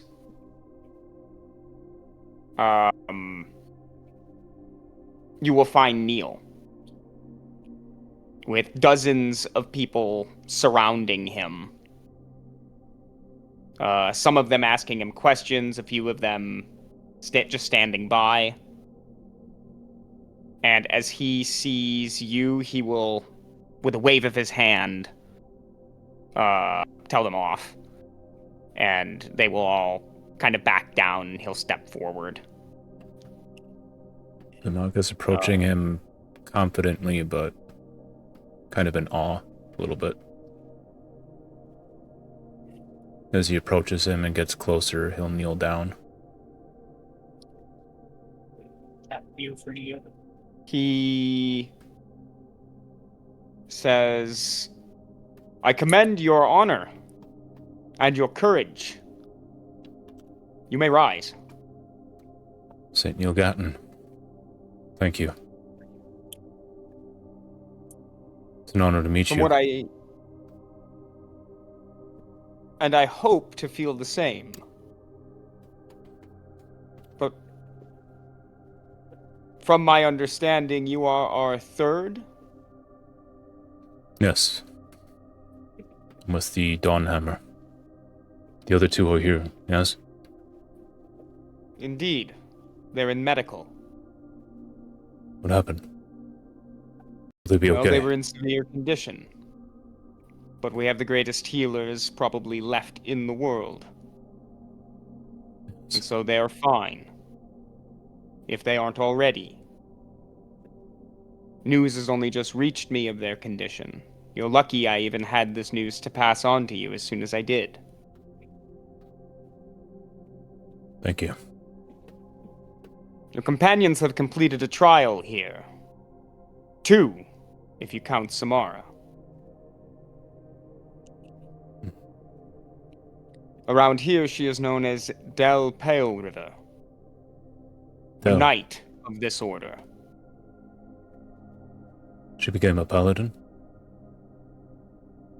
It took many weeks. It's good. The gods are still with us. More than you know now.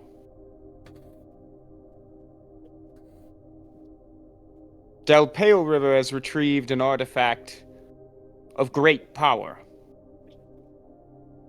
We are going to need its use. Now. Fetch them and bring them here. It will be done.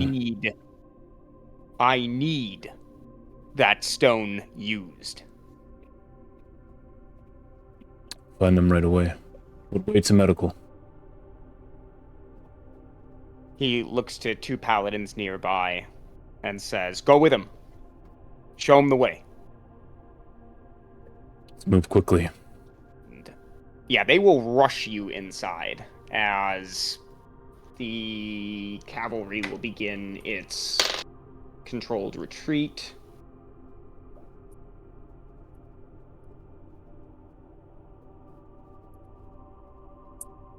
This will not go well. Damn.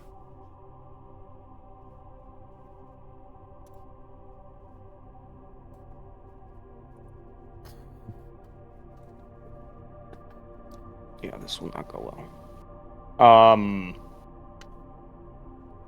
As you enter the citadel, you're in like a grand chamber that goes all the way up, and you can see the balconies of all these different floors. And there are stairs that take you all the way up to the third floor, where Melrigg and Samara are probably not in the room anymore. They probably made their way out and are standing in the citadel, just outside the door. And Samara, this I guess would be your time as Vimak approaches to be able to tell Melrigg a little bit. Well, no, we don't want to do this twice. So, as you're getting ready to tell Melrigg everything you've just experienced, you guys are leaving the room. And as you do, you see Vimak coming up the stairs with two paladins. Oh, Vimak! Samara. I'm gonna rush over to him. Oh, it's so good to see you again. Oh, I'll go in for a bear hug. Oh, I'll hug back. good to see you. Are you okay? Oh, yeah, yes, we had a nasty fight in the dungeon down below with a vault. bunch of zombies and stuff. Melrigg. In a vault, yeah. Is Melrigg here? But Sorry, I missed that. Yeah. oh yeah, I'll turn over and point to him. I Melrigg, have short legs. Melrigg, get over here. I'll crouch down on the ground. Give him a bear hug, too. Yes.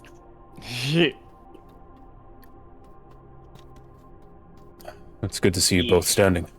Good health. There's... Yeah.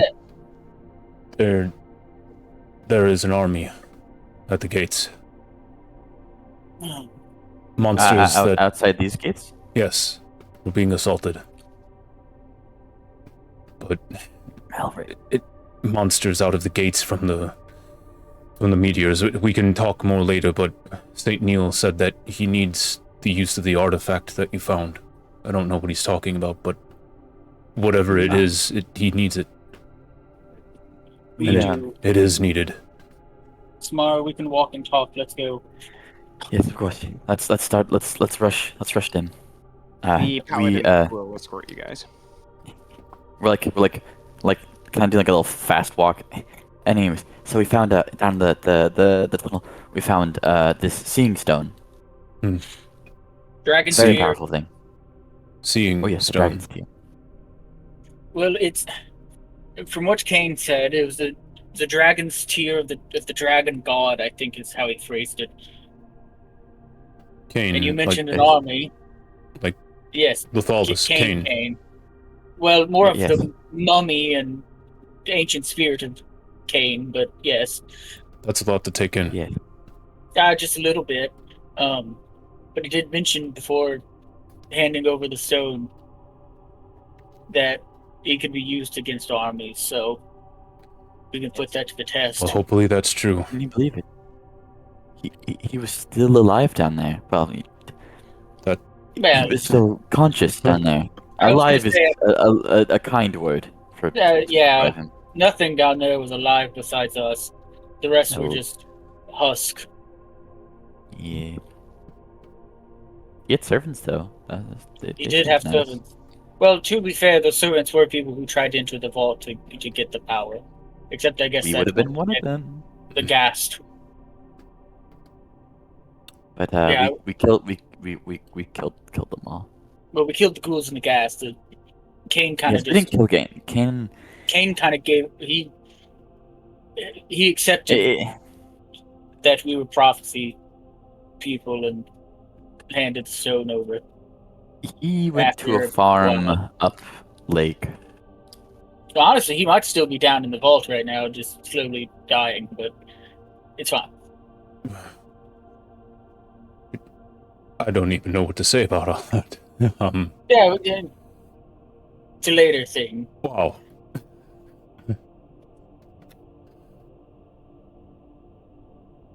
All this time he's been here. So many people looked for him. Well, according to Gatton, he's been here a while. That tear wasn't doing him any favors. It was causing him to go mad. Well, if it has its use, I do hope that it does what he said that it does, because what is out there is far more than anything we faced so far. But kind of like just glance up towards the sky. The gods are with us. They won't abandon us. Well, that's good. Hopefully the gods don't let another boulder fall on me. That I'd rather not that happen. Oh yes, there was a boulder that landed on Melrigg down in the tunnels. I don't want to talk about it. That sounds right. That sounds We right. don't have to talk about it. I feel this is like the 6th time I've almost died. And neither one of you have almost died yet.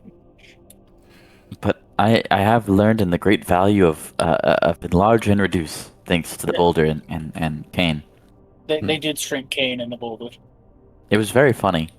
It was Well, like this was- half his size. Yeah. The little I mean- zombie little guy.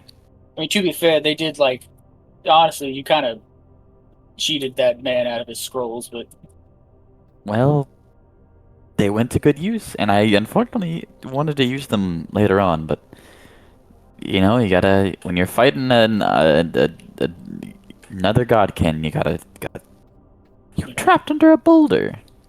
well, I'm not talking about the boulder one. The boulder one was fun. And I also said, whenever we first woke up, that they're healing us again, just like Kane did, to go fight something. This is the 2nd time in one day, Samara.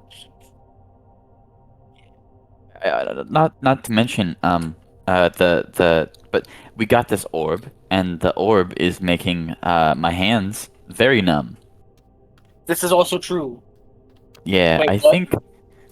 Oh yes, I have a very strong feeling to never let go of this orb, and the fact that I'm bringing this orb to another person and letting go of it does not make me feel good.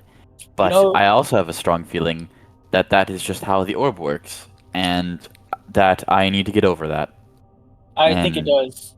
Yeah. I mean, from the way Kane was talking about it whenever he handed it over, he was having to restrain the fact to try and take the orb back from us, so...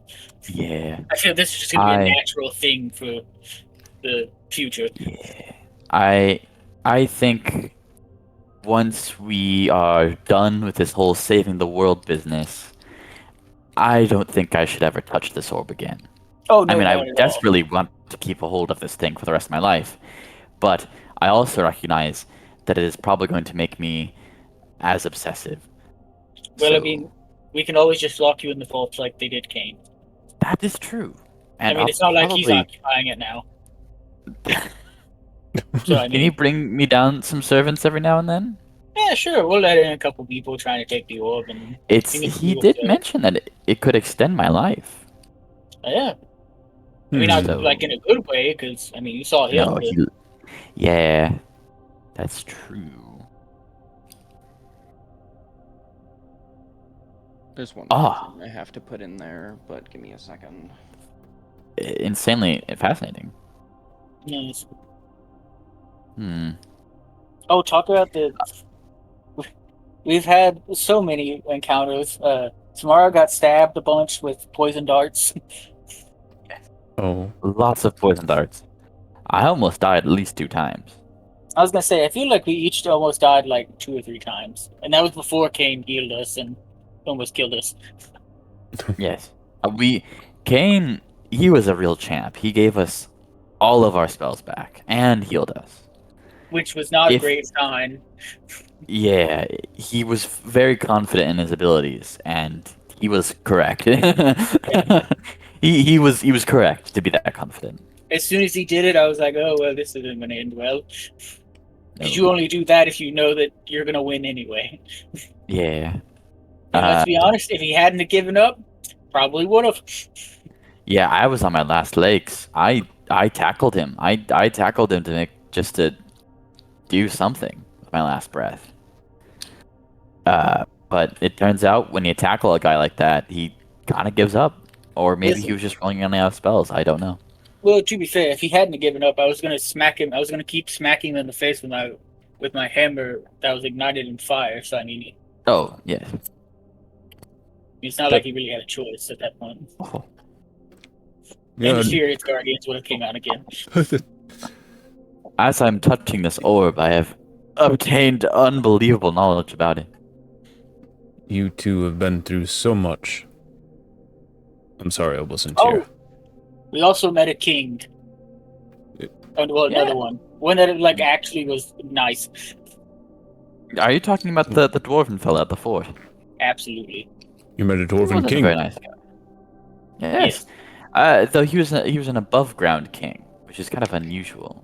Though Remember didn't he remember the mention he was building didn't he mention he was building like an underground area? he mentioned he was already in the process of making his own.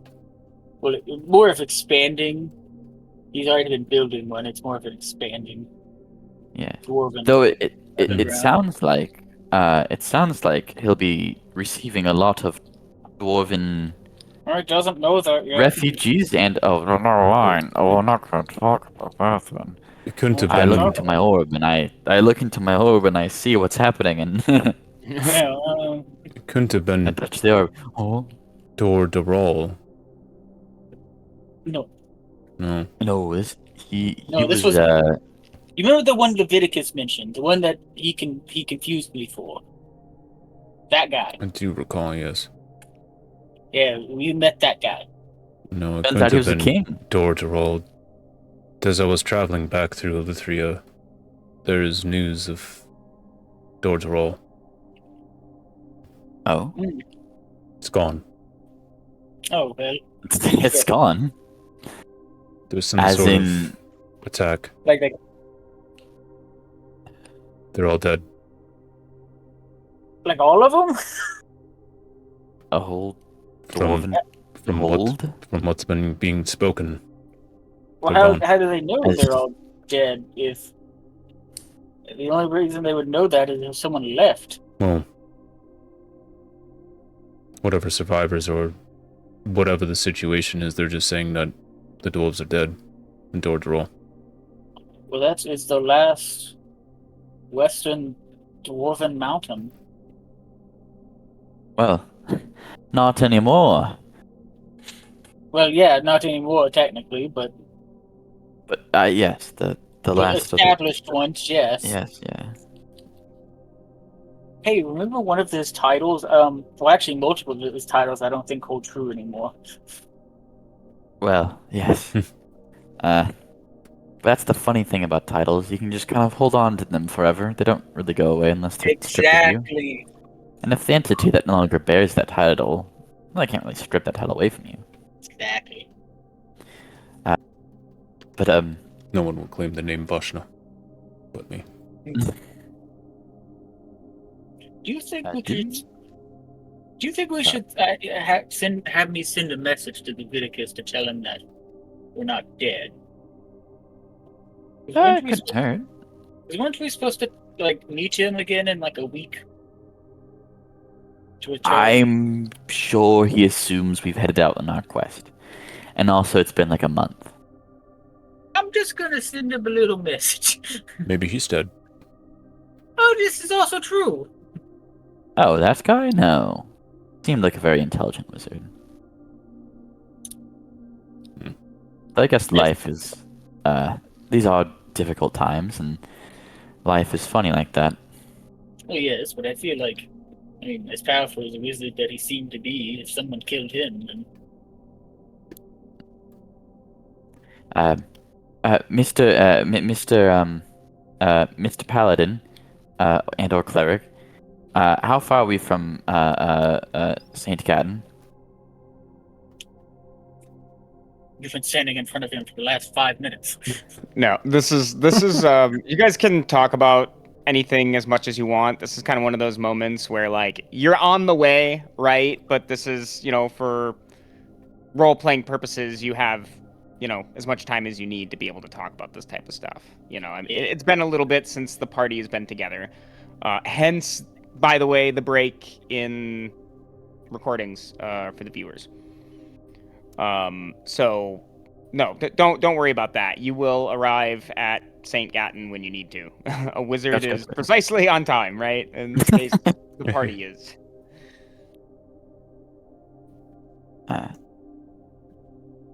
It's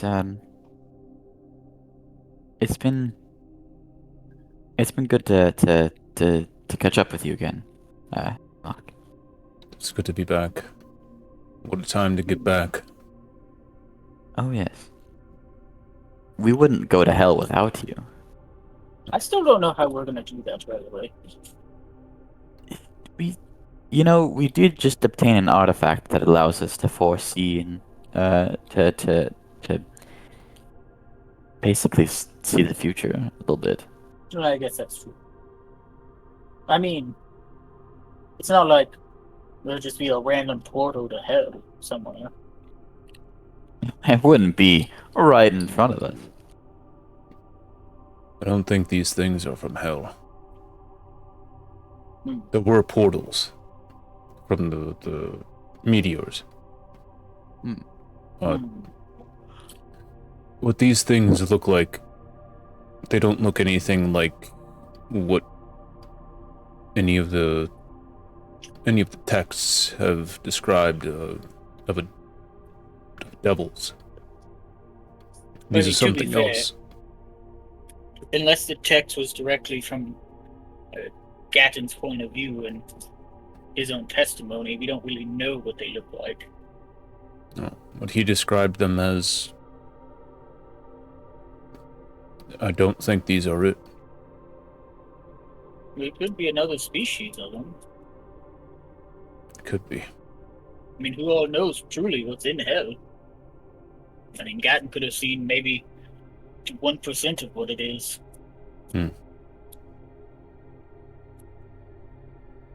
I'll have to talk to him, I think.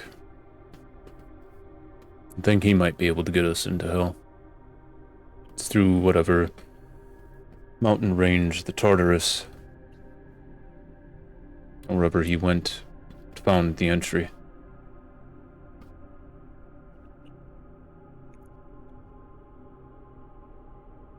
But we do have options.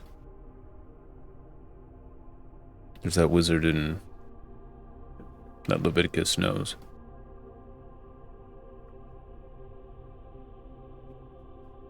Well, with what all is happening, if we make it through what is out there, it's probably high time that we send to hell.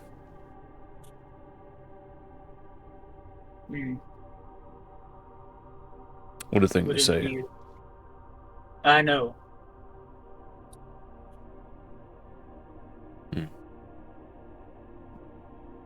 I wonder if I should send a message to my brother and see if they're doing okay.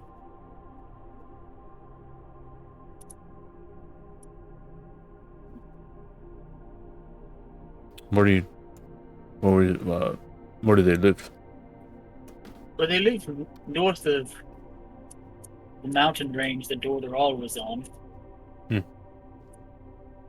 But I don't know if one of the meteors would have struck in that region. But unless they found another cleric to take over the area, I was the last one before I left. Had religious structures there? Well, the temple that I was the head of, yes. Along my journeys, much of what I've seen through the towns and what people are saying is that temples across everywhere were destroyed.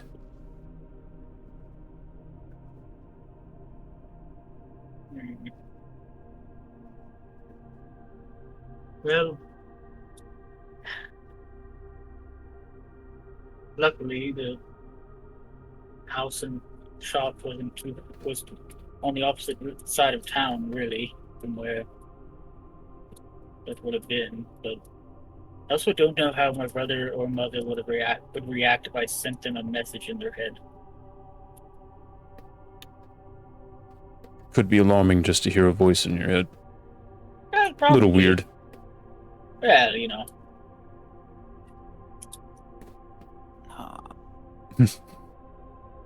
Not at all.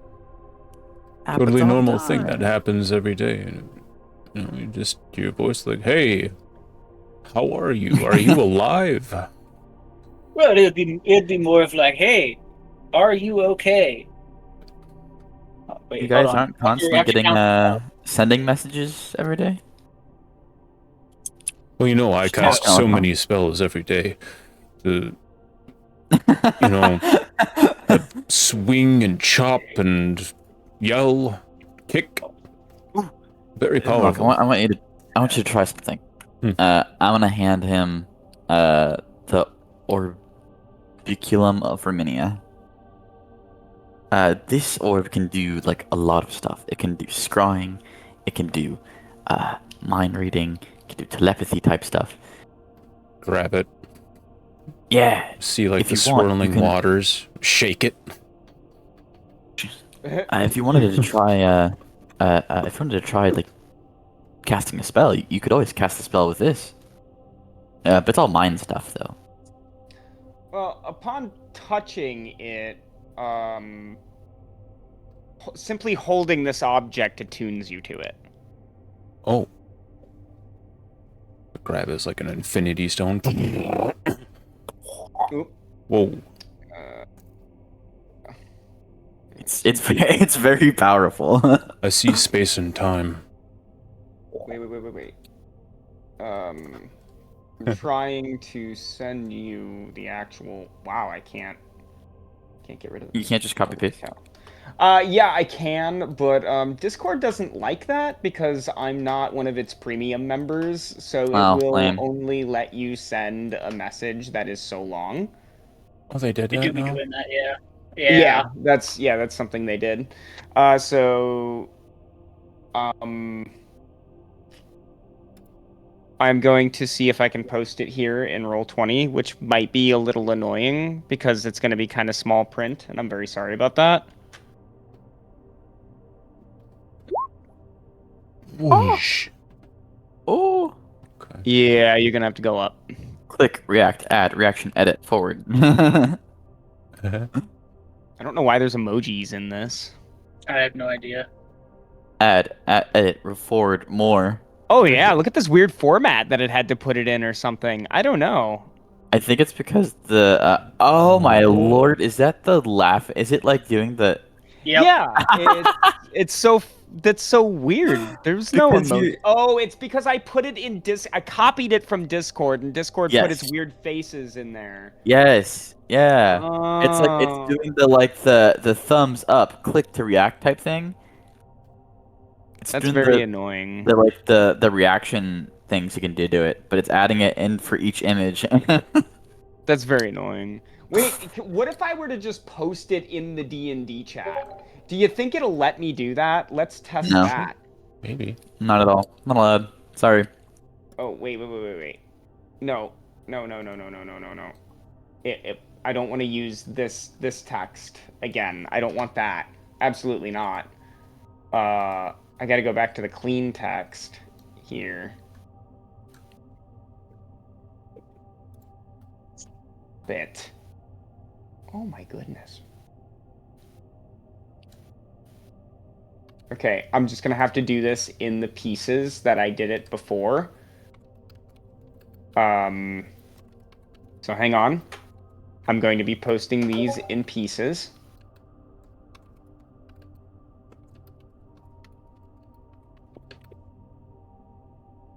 Oh, There we go.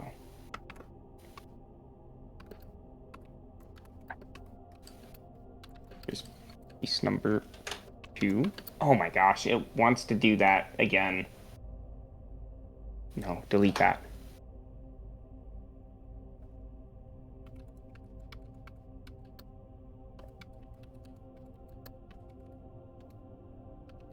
Okay. Great. It does. Discord does not like this, that I'm doing this. Oh man. It Okay. really does not like that I'm doing this. Oh man, I'm gonna have to do this even smaller now.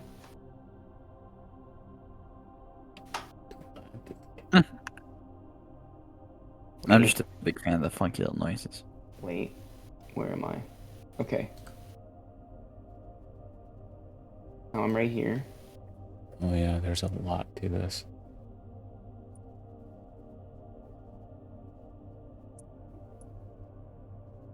There we go. I think that's the whole thing. Right? Christian? Greater Am I comprehension. missing something? I don't think so. The bottom line says see invisibility. In addition, spells can be cast through spying sensors.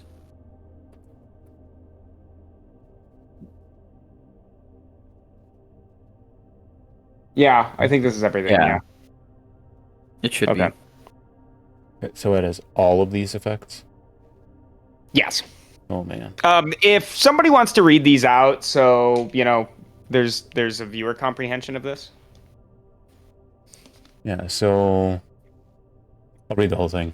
The typical crystal ball, a very rare item, is about 6 inches in diameter. While touching it, you can cast the Scrying spell, save DC 17 with it. The following crystal ball variants are legendary items and have additional properties. So it has all of these effects. The crystal ball of mind reading. You can use an action to cast the Detect Thoughts spell, save DC 17 on all of them. While you are scrying with the crystal ball, targeting creatures you can see within 30 feet of the spell's sensor. You don't need to concentrate on this Detect Thoughts to maintain it during its duration, but it ends if scrying ends. The crystal ball of telepathy. While scrying with the crystal ball, you can communicate telepathically with creatures you can see within 30 feet of the spell's sensor. You can also use an action to cast the Suggestion spell with the save DC of 17 through the sensor on one of those creatures. You don't need to concentrate on the suggestion to maintain it during its duration, but it ends if scrying ends. Once used, the suggestion power of the crystal ball can't be used again until the next dawn. The crystal ball of truth seeing. While scrying with the crystal ball, you have true sight with a radius of 120 feet centered on the spell's sensor. In addition, spells can be cast through the scrying sensor that involve wisdom, charisma, or intelligence saving throws. Important. When you finish a long rest, roll 2d20s and record the numbers rolled. You can replace any attack roll, saving throw, or ability check made by you or a creature that you can see with one of these foretelling rolls. You must choose to do so before the roll. You can replace a roll in this way only once per turn. Each foretelling roll can be used only once. When you finish a long rest, you lose any unused foretelling rolls. Starting at 14th level, the visions in your dreams intensify and paint a more accurate picture in your mind of what is to come. You roll 3d20s for your portent feature rather than 2. Then we have the third eye. Starting at 10th level, you can use your action to increase your powers of perception. When you do so, choose one of the following benefits, which lasts until you are incapacitated or take a short or long rest. You can't use this feature again until you finish a short or long rest. Dark vision. You gain dark vision out to a range of 60 feet. Ethereal vision. You can see into the ethereal plane within 60 feet of you. Greater comprehension. You can read any language. See invisibility. You can see invisible creatures and objects within 10 feet of you that are within line of sight. My. Vimak's holding this thing. gains all this knowledge, shakes the ball, All at once. says, "That is too much for me, Samara. I'll give it back." Yeah, I'm not gonna touch that. My brain melds to it. What is the ethereal plane? I'm gonna ask the scrying ball. What is the Ethereum plane? It's not a magic 8 ball. What is what is I shake real intelligence? hard. What is it? What is it? Ask it how we get to hell. Unfortunately, I can't find that out. Well, using the scrying ball, you can clap.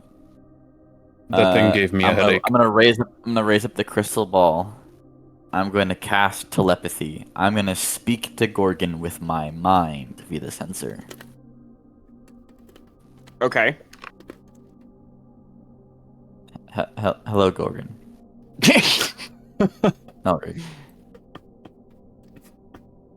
Did this work? Oh, are you? Oh, okay. You're doing it to Melrigg. Oh, okay. Yeah. All right. Wait, Nick, I don't see Gorgon. Yeah, right. But you said cute. through the sensors, so I thought you were gonna stop for a second and scry on him, but no. Okay. Oh yeah, I can't do that. All right. I'm gonna stop the sensor. I'm gonna. Well, you can scry on anyone that you know, right? Like, I mean, if you understand who a person even is, like the king of Pluto, right? Like, you can scry on that person. I'm gonna scry on Gorgon. Wait, no, we're trying to contact Leviticus, aren't we? I'm gonna scry on Leviticus. Huh? Okay. So you bring the paladins to a halt for a second. Call this a practice run to see if you can understand how this thing works. As you hold the seeing stone in your hands, your vision is suddenly pulled into it. The scrying spell is what you cast here. Oh yeah, and there's different modifiers for the save. What do you Yeah. roll? Right. Leviticus is in the toilet. So do you, here, actually, I'll go ahead and send this to you. I'll put this in the D&D chat as well. That is the link to the scrying spell.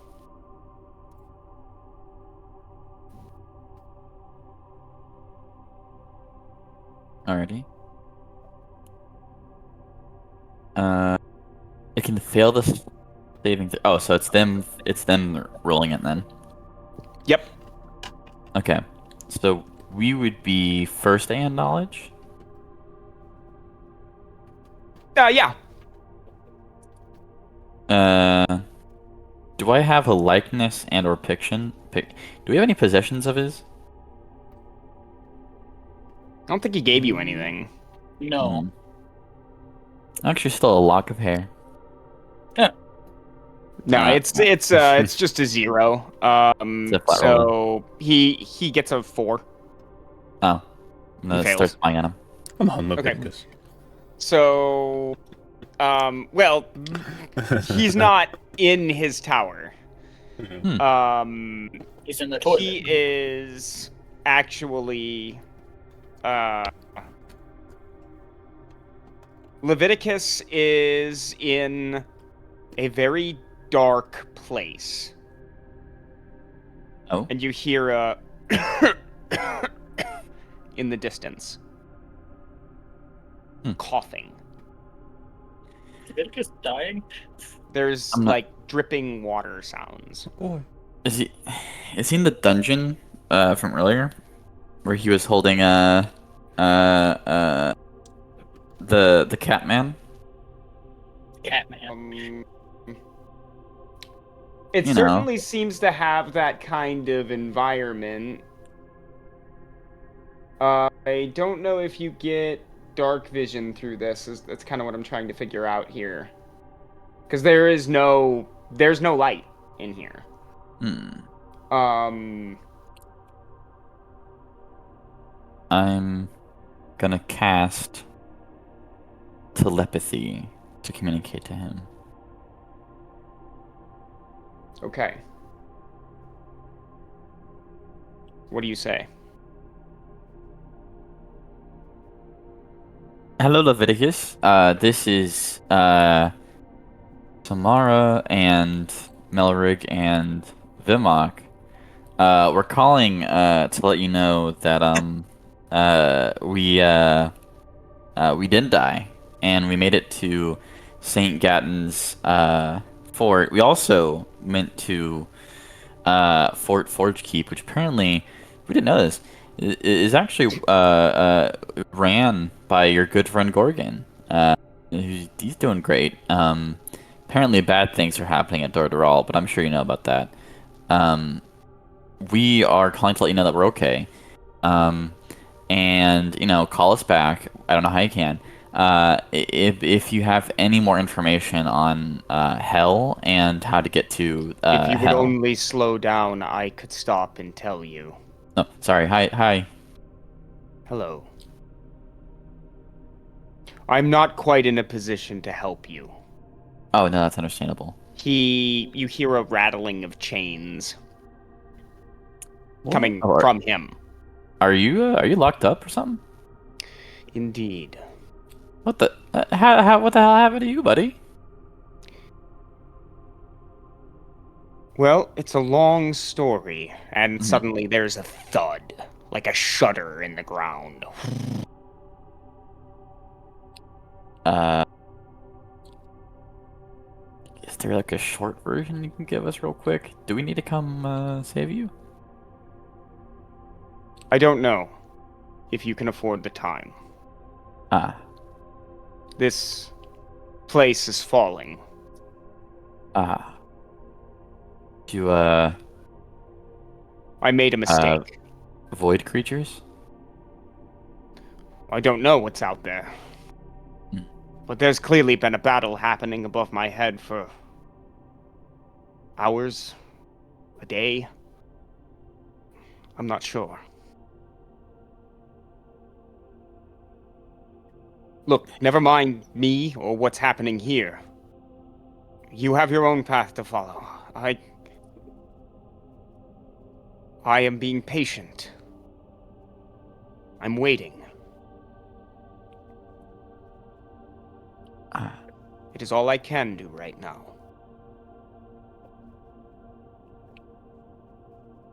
we're There's another shudder.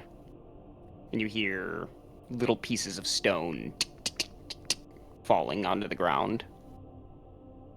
we obtained an orb of seeing. It possesses great power. Is this how you're talking to me? Is there somebody, a person you know, that you can tell me about, or possibly show me their image? Perhaps a guard that you can show me, that I can then speak very suggestively to, in order to convince them to open the door and let you out. Yes, there is a man, yes. He comes and brings me food every now and again. Do you know his name? I have a name, yes. Jack. Can you describe what he looks like? He always wears a helmet. But clean shaven. Big Adam's apple in his neck. I don't know the color of his eyes. His thin nose. Mm. He never smiles. Do you know if he's there right now? Oh, I'm sure he's in the guards' quarters, just down the hall. If not, he's wandered somewhere else, but I know this place inside and out. I know where the guards stay. Okay. Do you remember that room? Yes. You're scrying right now. You can scry on a room, can't you? A room you've been in. Yes. Yes, good, good. Okay. Do you remember passing through the guards' quarters? Yes. Okay, very good. Leave me and focus on that. Of course. Thank you. Good, good. I'll wait. I'll pull back from the image and immediately begin scrying on the guard's room. The paladins go, did it work? Did you see something? I'm gonna pop up for Bruce. Yes, I saw something, but a good friend of ours is in danger right now, and I just need to use this one more time to see if I can't help him out in this brief moment. Who It did you seems as see? though Make a persuasion check. As they kind of nervously look over their shoulder, they're supposed to take you somewhere. right, of course.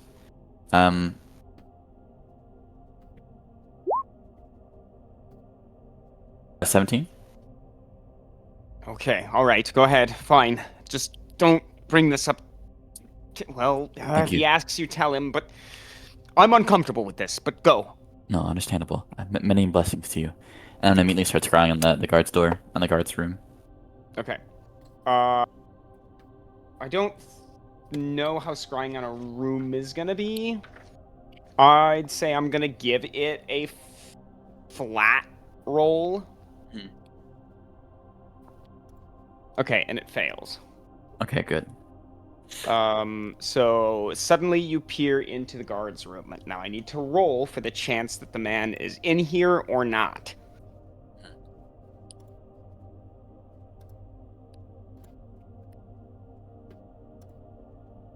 Okay.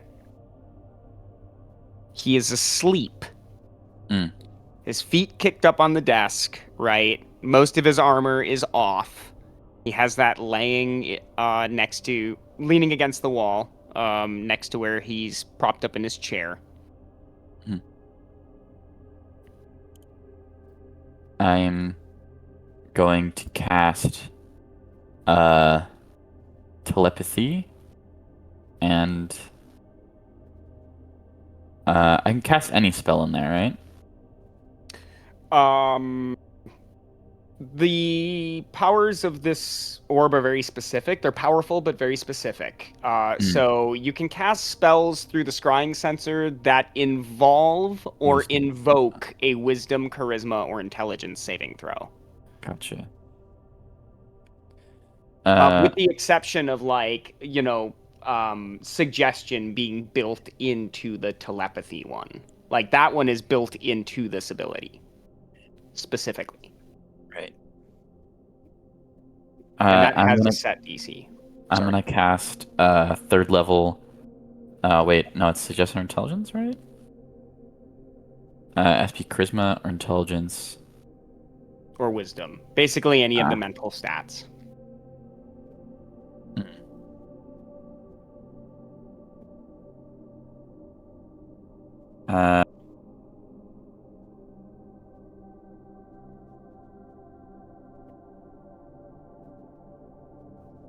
I'm gonna cast a first level command on him.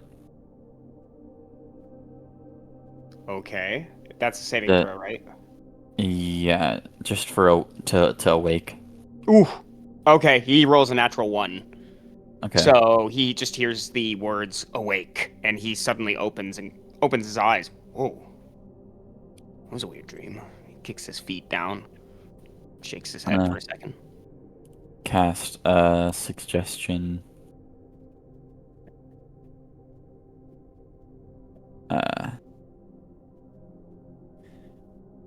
Suggestion lasts concentration up to 8 hours. Damn, crazy. When to send as a two magical influence a creature you can see within range that can hear it, and a standard creature can be charmed or immune to this effect. The creature must be worded in such a manner as to make the course an action sound reasonable. The creature to stab itself or itself, yeah. The target must make a wisdom saving. Okay. I'm gonna say to it, the kingdom is in danger. You must free Leviticus, the most powerful wizard, to save it. Unlock his door. Unshackle him. Yes, the kingdom is in danger. Creed must be stopped. Oh, Yes, he can do this. He suddenly stands up from his feet, pulls his keys from his waist, and he goes, I should have did this a long time ago. And he rushes down the hallway, keys jingling, and he grabs the torch from the side of the wall and begins to make his way down the hallway. You lose sight of him.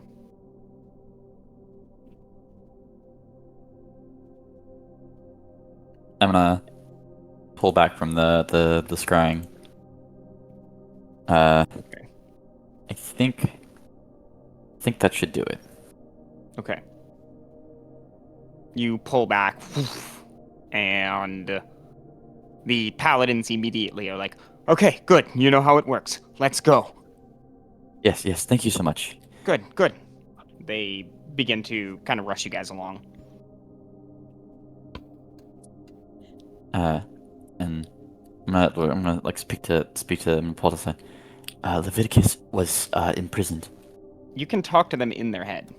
Oh, I'm gonna cast Yeah, telepathy you to can those literally three. just talk to people in their head. I'm gonna create a Zoom. I'm gonna create a Discord call in their heads. Joint call. Hey guys, is this working? Can you guys hear me? This is weird. No. Melrigg Melrigg and Vimak cannot hear each other. You can hear Damn. them both, though. Damn. Okay. I'll have to third party this. Okay. I'm talking to you both at the same time. You guys can talk to me. You can't talk to each other. I'll communicate to each other if you guys need to communicate to each other. This is weird. Or you guys can just. Leviticus was imprisoned somewhere. I think he was imprisoned back in where we left him. I think Crest Creed is the one who imprisoned him, or is he mentioned it sounded like there was a battle going on outside, and when I talked to a guard to unlock the shackles and the chains and to open the doors for Leviticus, he mentioned something about Creed. I think he was talking about the warlock we met back all those many months ago. That is most concerning. Yes. Yes. There's nothing we can do about it right now. No. No, there But isn't. I got the guard to free Leviticus. I got him. I don't. That's about as much as I can do from here, with and I'll point and I'll agree with the orb. Mm. It's very powerful. Well, after we get done with this thing that Gatton needs, we're gonna use the orb again. I need to make a couple calls. Oh yes, of course. But be careful. This thing is. The power is mighty tempting. I'll tell you that. That's why I gave that back to you. I just wanted to, I figured I should let you guys know that about Leviticus. Yes. Well, we'll see. Yeah, Indeed. as hard as Let's it just- is, we need to push this out of our mind and go forward. Yes. Can't do anything now. You can't hear me, Melrigg. Oh yes. I'm gonna end the I'm gonna go. Okay, I'm gonna end the Discord call. We can go back to talking. Say out loud. You understand how weird that feels? That was like yanking out of my. Oh yes. It is. You'll never get used to it. No. The paladins glance at each other and then continue to look forward. Oh, sorry. Yeah, private messages. Yeah.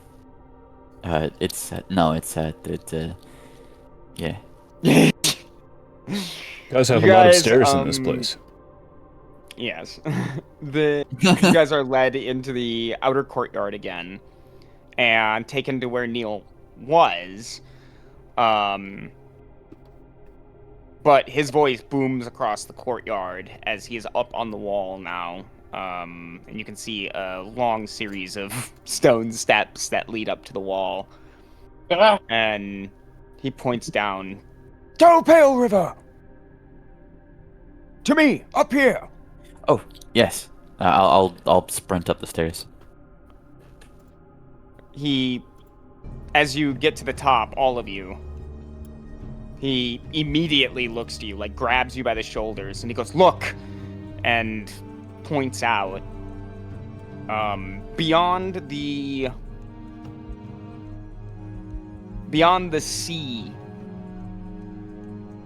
of twisted, almost tormented-looking monsters are these gates with one 5 times the rest of their size looming in the distance. Whoa. And emerging from it is one of the largest creatures you have ever witnessed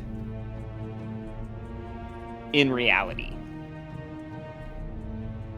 A monster that stands, how tall? Very tall. Very tall. Its size is huge. I'm gonna say the tallest.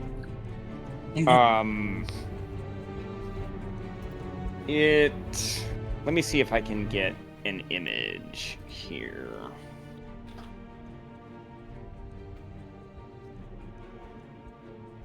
This one is a standard 5e monster.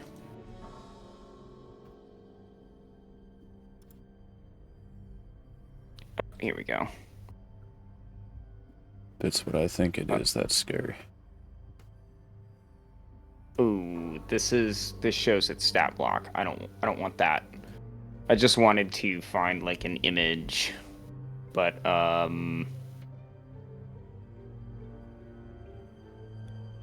okay. Its form is huge. It has cloven hooved feet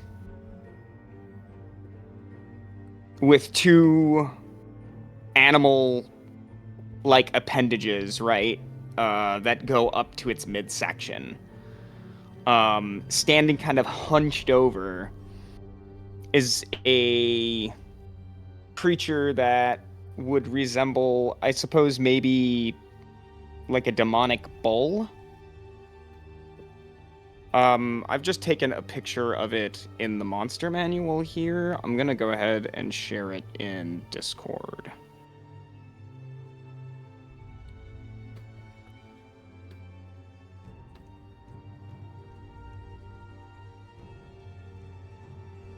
Why didn't that work?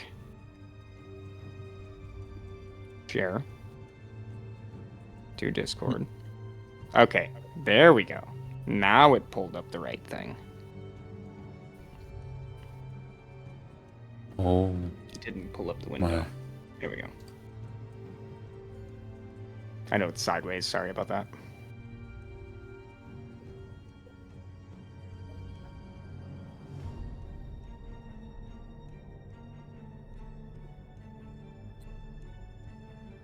Oh, St. Gatton, what is happening here?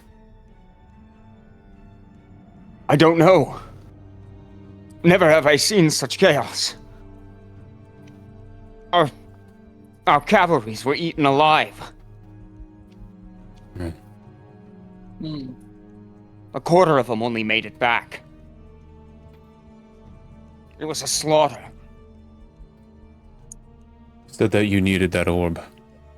It's here. What can it do? Yes. How does it help us? He looks to Samara. He says, "This stone, I've seen it used. It has the power to manipulate minds. I know that. Indeed. You must turn this thing back.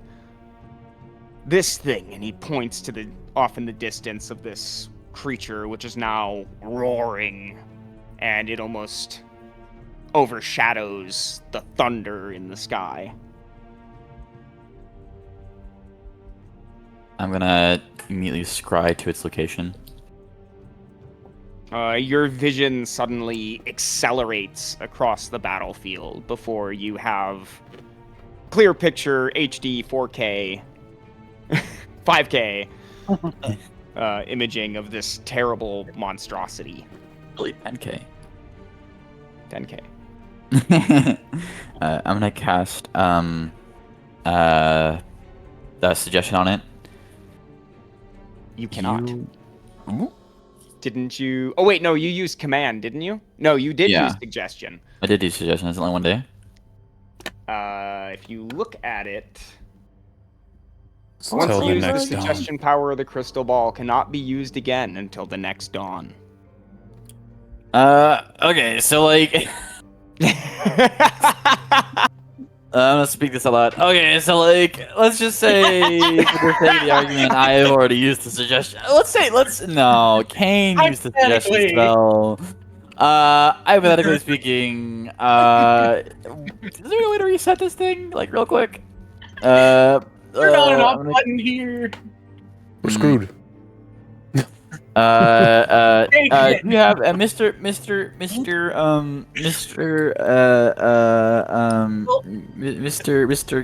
Saint Gatton? Do you know any suggestion spells off the top of your head? Is there anyone here that does? Is it so with the orb? Is it one person can use the suggestion, or if they handed it to like Vimak, can Vimak do it? No, it is a power that is inherent to Okay. the Seeing Stone, and it can only Damn be it. used once per dawn.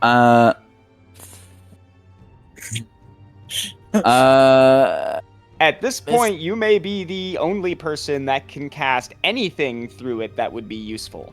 I'm gonna look through its eyes. I'm gonna command it to halt. Okay, that's a saving throw on its part.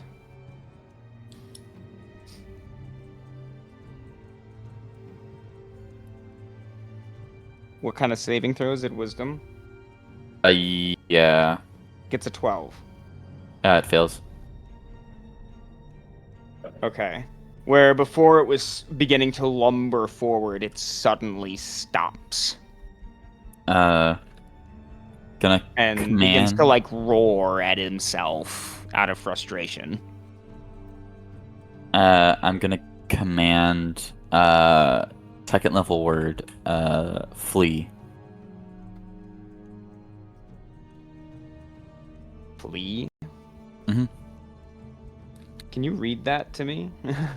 Flee. The target spends its turn moving away from you by the fastest available means. It's just gonna start running away. By the fastest available means. Huh. So, help me interpret this, because to me, that's running back through the portal, No, I mean, right? I would assume. Would he like, run if it- off into the woods, or would he run off into the portal? What is his most available mean? And I guess it's dependent on like where he is. If he's like, In But direct I also- I line would with the portal. He just stepped out. oh, then it'd be right back into the portal then. Yeah, be right back in the portal because it'd be as far away as me from possible, as fast Yeah. as you can. In the most available means, right? Most Yeah, I available feel means, like going through a portal right next to him versus like going around it and then running into the woods. Wouldn't be as it wouldn't the be the most best direct path. available. It'd literally just be nope, not doing that. Turn around and Okay, go back well, through the portal. Let me roll then and see what happens here.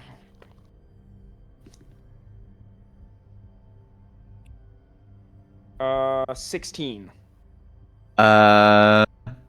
16 matches. Ooh, Okay. he passes. I'll cast a second level. I'll cast another second level flee. You have another? Okay. I've. Um. Okay. It'll Alright. have to be another first level. My bad. It'll have to be another first level spell. Yeah.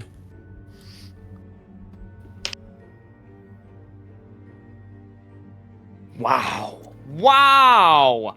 A 2 and a roll. 3. This creature, you can feel the struggle, the mental struggle. This thing has magic resistance. And just to understand how cool this is, maybe even just for viewers, this creature has advantage on saving throws against spells and other magical effects. Hell yeah. I rolled a 2 and a 3. Yes. Yeah, that'd do it. Flee. It Flee. grunts and snorts, and black smoke emerges from its nostrils, and it will turn around and go back through the portal. Ah. Yes.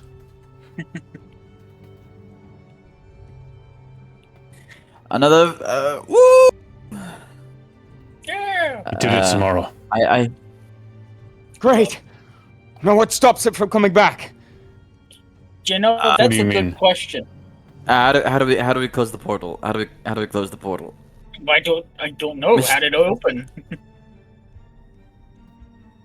I'm gonna scry on the portal's location again. Okay. To observe if there's any mechanism around it that is compelling it to be open. No. Is it? You can move the sensor around this even, and you're not going to see anything.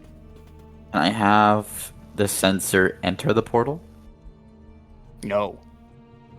Can I? Oh. Can I pull out of the sensor and try and scry on the monster again? This time directly. The orb is clouded. No. The moment you want to focus on this creature, it just does not seem to work. I think wherever it came from must be a different plane. It's not on this world. Or from this world. Well, it looks to be glass. Glass can be broken. Well, did you say the paladins have already tried to break them? It can be broken. Neil.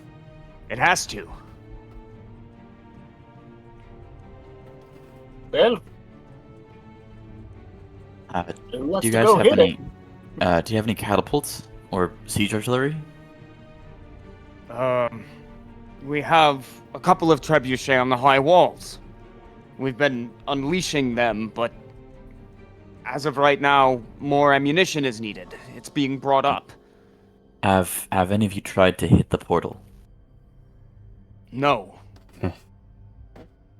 Is it? Couldn't hurt to try. What would it take to break something like that? I saw the pieces of glass in some of the meteors below. I tried to take some, but even with my strength, I couldn't do anything to any of it.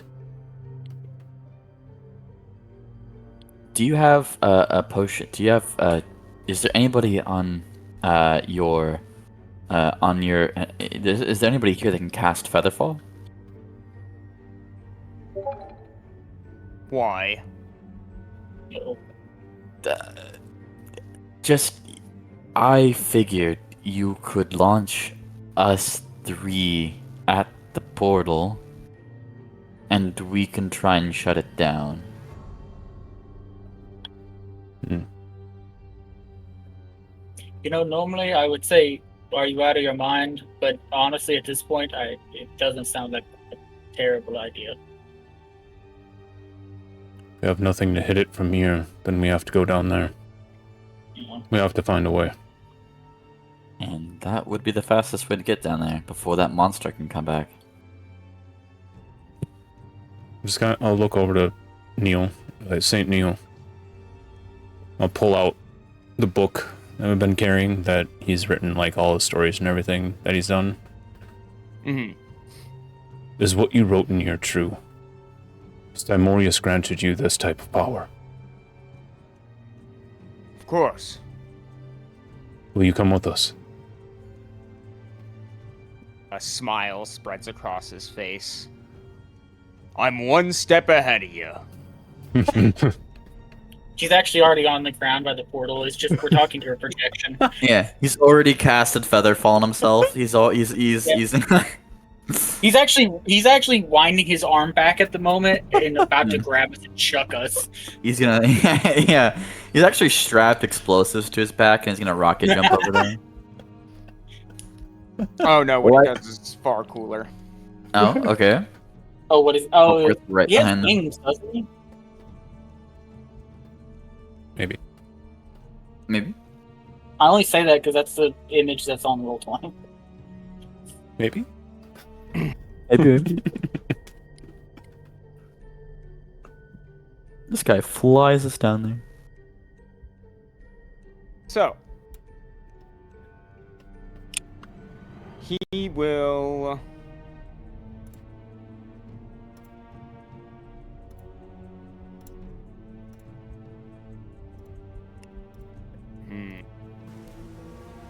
Gotta think about how to get you guys down there. I mean, the catapult is an idea, It's a pretty good idea. but it's not a catapult. Is the problem? Is it's a trebuchet? Mm. Oh man, we'd get whiplash. Oh yeah, and the only other siege weapons they have are a couple of ballista. Strap us to those. Strap us to those wires. To those, So those- yeah, it's not catapults. They catapults are terrible. Mhm. They are. They're absolutely awful. If you have the choice between catapults and ballistae, which they do, or catapults and trebuchets, they're gonna take trebuchets. Mhm. Yeah. But Hmm. a catapult would be really funny right now. Sadly, they don't have one. So, trebuchets, we'd be attached in like a sack, right? You would have to go into something. You would have to Yeah. go into a crate. Okay. And if we- even then, the odds of you getting seriously hurt or Mhm. whatever, But we have they're still Featherfall. pretty high. Yeah, it's just from the being thrown around inside a crate, What if right? I have an idea? What if we all three of us get into a big crate, and I cover you guys, hold you guys together, and I take the brunt of the damage and shield you guys. Interesting. That would be a good idea, but both of your companions are wearing heavy armor. You're big, but I don't know if you could do that. What if I cast I don't know. large reduce on Ooh. Melrigg? Hey, Well, what if you? Because both Okay, half here's an size idea. and 1/8 the weight. Well, you would want to That's cast like- it on you. Yeah. Your armor is bulky. That's my Mhm. point. He would be crushing himself between wood and your heavy plate armor, right? I mean, Vimak's gonna it get. on you. That could work. Rage along the way. Okay. Mr. Neil Gatton, do you have any clerics and or wizards and or paladins that can cast the spell Featherfall, and or do you have any scrolls of Featherfall? You're speaking like a paladin already. Mr. Neil Gatton? He will send one of his clerics to go retrieve a scroll of Featherfall.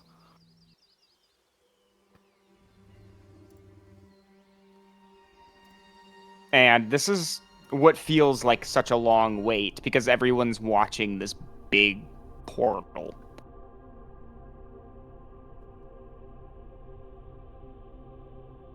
Hmm.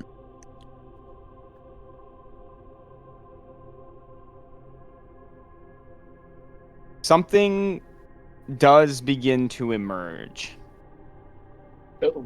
but not the same creature you saw. Oh.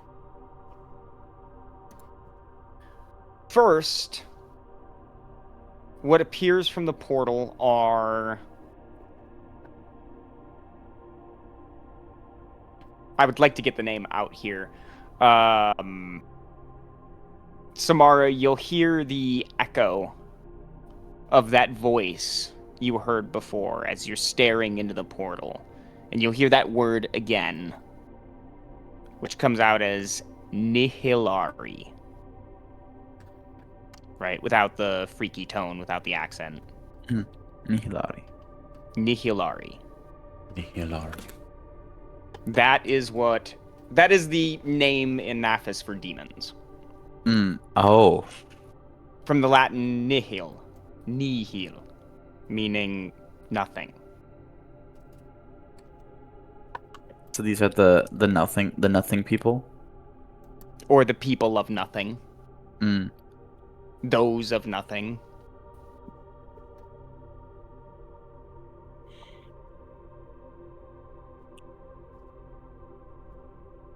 So first you see what I'm going to describe as low-level Nihilari emerging. There's maybe about 12 of them. And they all emerge pulling on black chains. And these chains are taut, and they go up a little past halfway on the portal.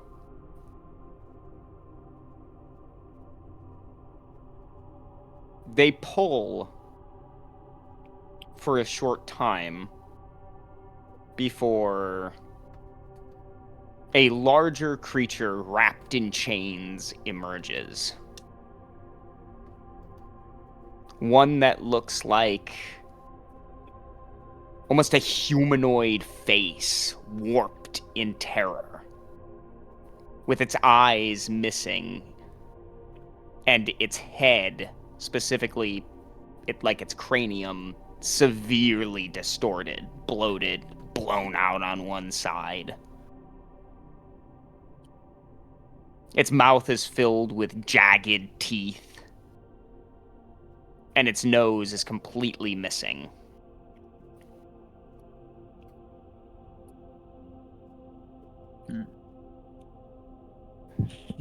As dozens of Nihilari pull this grotesque creature from the portal. Its face is slack and hangs on one side, almost like kind of what somebody's face looks like when they suffer from a stroke.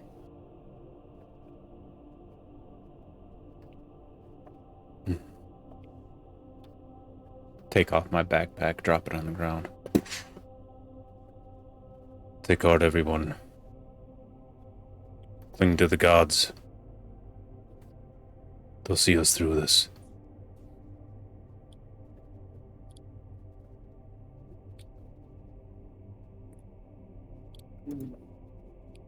May they keep us safe in our flight and on the battlefield. There's several gasps as this creature is revealed. Others around you are praying as well for deliverance. And there is a voice that almost surges across the battlefield. And it speaks in a very familiar tone.